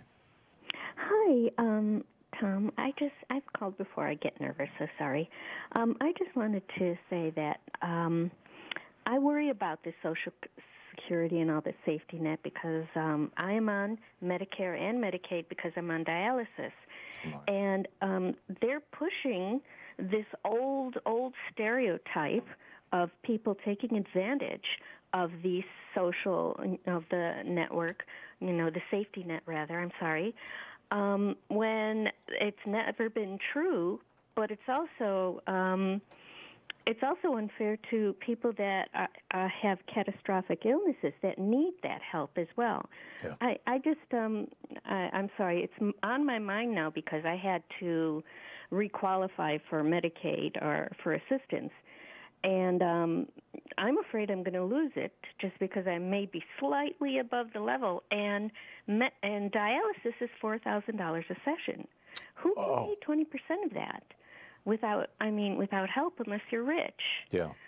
So for me, it's sort of like people forget that, you're getting this racist hate, racial hate that's horrible, and but they also forget that, hey, this could be you, and this could be your grandmother or someone who suddenly kicked out of the nursing home or can't have dialysis, which is life. If you don't have dialysis, you're dead. Right. Period. It's just they're pushing. It's just scary for me, especially because it affects me. But it's always been something that I've worried about. What am I? I've worked for this. I've paid for this, and what is Congress doing? Why it's not an entitlement? It's an insurance. It's a savings plan. In a way. Yeah, it's part of the commons, and they also want to take apart Social Security, and the thing that blows my mind is how poorly a job defenders of Social Security, including the Social Security Administration itself, have done in selling Social Security. Every person in America, you got a bunch of 20 and 30 somethings walking around who think that Social Security is completely irrelevant to them because it's something that kicks in when you retire. The fact of the matter is that every single citizen of America has an insurance policy that's capable of paying out literally tens of millions of dollars, and it's catastrophic event insurance. If this happened to my friend Michael Hutchison. He was out running over a bridge in Santa Fe in the winter, and he slipped on some ice, fell over the bridge into the river, broke his neck in his 40s, and spent the rest of his life, he just died a year or so ago, spent the rest of his life being paralyzed from the neck on down, and all of his expenses were paid for by Social Security. And, or not all of his expenses, but his living expenses, paid for by Social Security, and his health expenses paid for by Medicare. And this is an amazing, catastrophic, you'd have to pay a pile of money for a policy like that. And every American has this. And like you say, it could happen to you tomorrow, and people just don't get it. They don't know it. Lillian, I've got to run. I wonder how many... I'm sorry. If you want to put a punctuation mark on it, you have 5 seconds. I wonder how many people realize that when you get Medicare, you're still paying premiums. Yeah, it's not there free. you go. There you go. Excellent point. Lillian, thank you for the call, and thanks for a very, very well-said commentary. We'll be right back.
So continuing our conversation here, I think that the conversation is getting larger and larger as we continue through the program.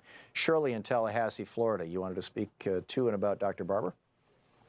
Yes, but more at the intersection of the whole conversation today, Tom. Thank you for your pure courage. We shall speak your name forever.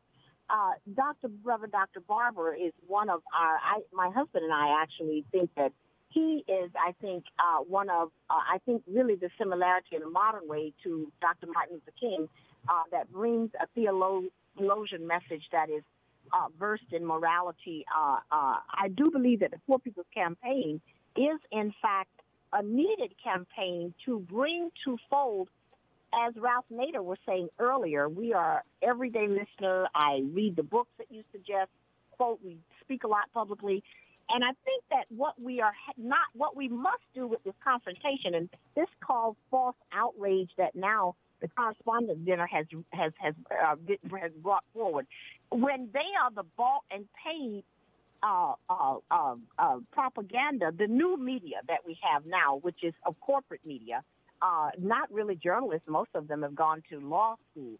But the moral majority and the intersection that the two reverends brought really warms my heart, because I think that we must, with this upcoming election, we must confront, as Ralph Nader said, on one end, the political bought and paid Congress that we have, and that Mitch McConnell man, the hatred and just kind of visceral that he seems to put forward, but somehow he hides in it. He's able to hide. There are many who gets to hide. The media allows them to hide. And now they want to have some false outrage when, as they said about the intersection of all of our people, not the race of people, but the humanity that comes with the dignity of a retired dignity. My husband and I are 60s and 70s, so we are in our retired years. That comes with raising children to be given values of a community value, where we are our brother's keeper. The message that I believe that we must now bring forward, it's the very message that you just had on Ralph Nader earlier about how we confront the Citizen United that buys and pays for a government that is literally in our face. I mean, I don't know how we ignore it. And this situation that is the moral rot, that is the word that my husband and I use. Our friends use it. We've been talking about this rot now for years. That is a part of our humanity in this country. And so we really thank you today for the many continual conversations that you're having and the message and the vision that I think that the hearts can come together. We who are truly the people that are seeking the beloved humanity of being the brother's keeper. We are not perfect people. No one is. But we know what we need. We know that you could just come to my house and start living. I have a home that's built with the necessities, basic needs. And so if we can provide, I think, a basic floor of $1,000 Social Security to our retired seniors, a basic floor. The average Social Security, $894. I was looking at some statistics. Mm-hmm. We have a public education system coming out of property taxes. The resentment to that for a lot of people, why we got this choice going forward, and I hear it in terms of people, I don't have the resentment, is because the fixed income of retirees who do not want to continue to have their value to be tied to the value of the price of the profit tax to support the schools. We must address that. It should come out of general fund because it's a common good, as you talk about all the time. Yep. So I'm just delighted.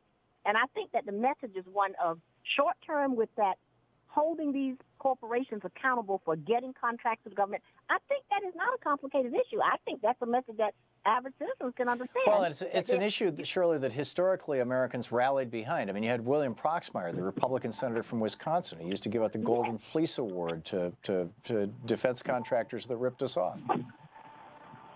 I mean, that was a bipartisan agreement that you know, we are tired of the fascists. Shirley, thank you, and I agree. I agree. I think that Reverend Dr. Barber is, in many ways, the heir to the mantle of Dr. Martin Luther King. Although I'm sure there are many others who are extraordinary as well. But Dr. Barber is just an amazing human being.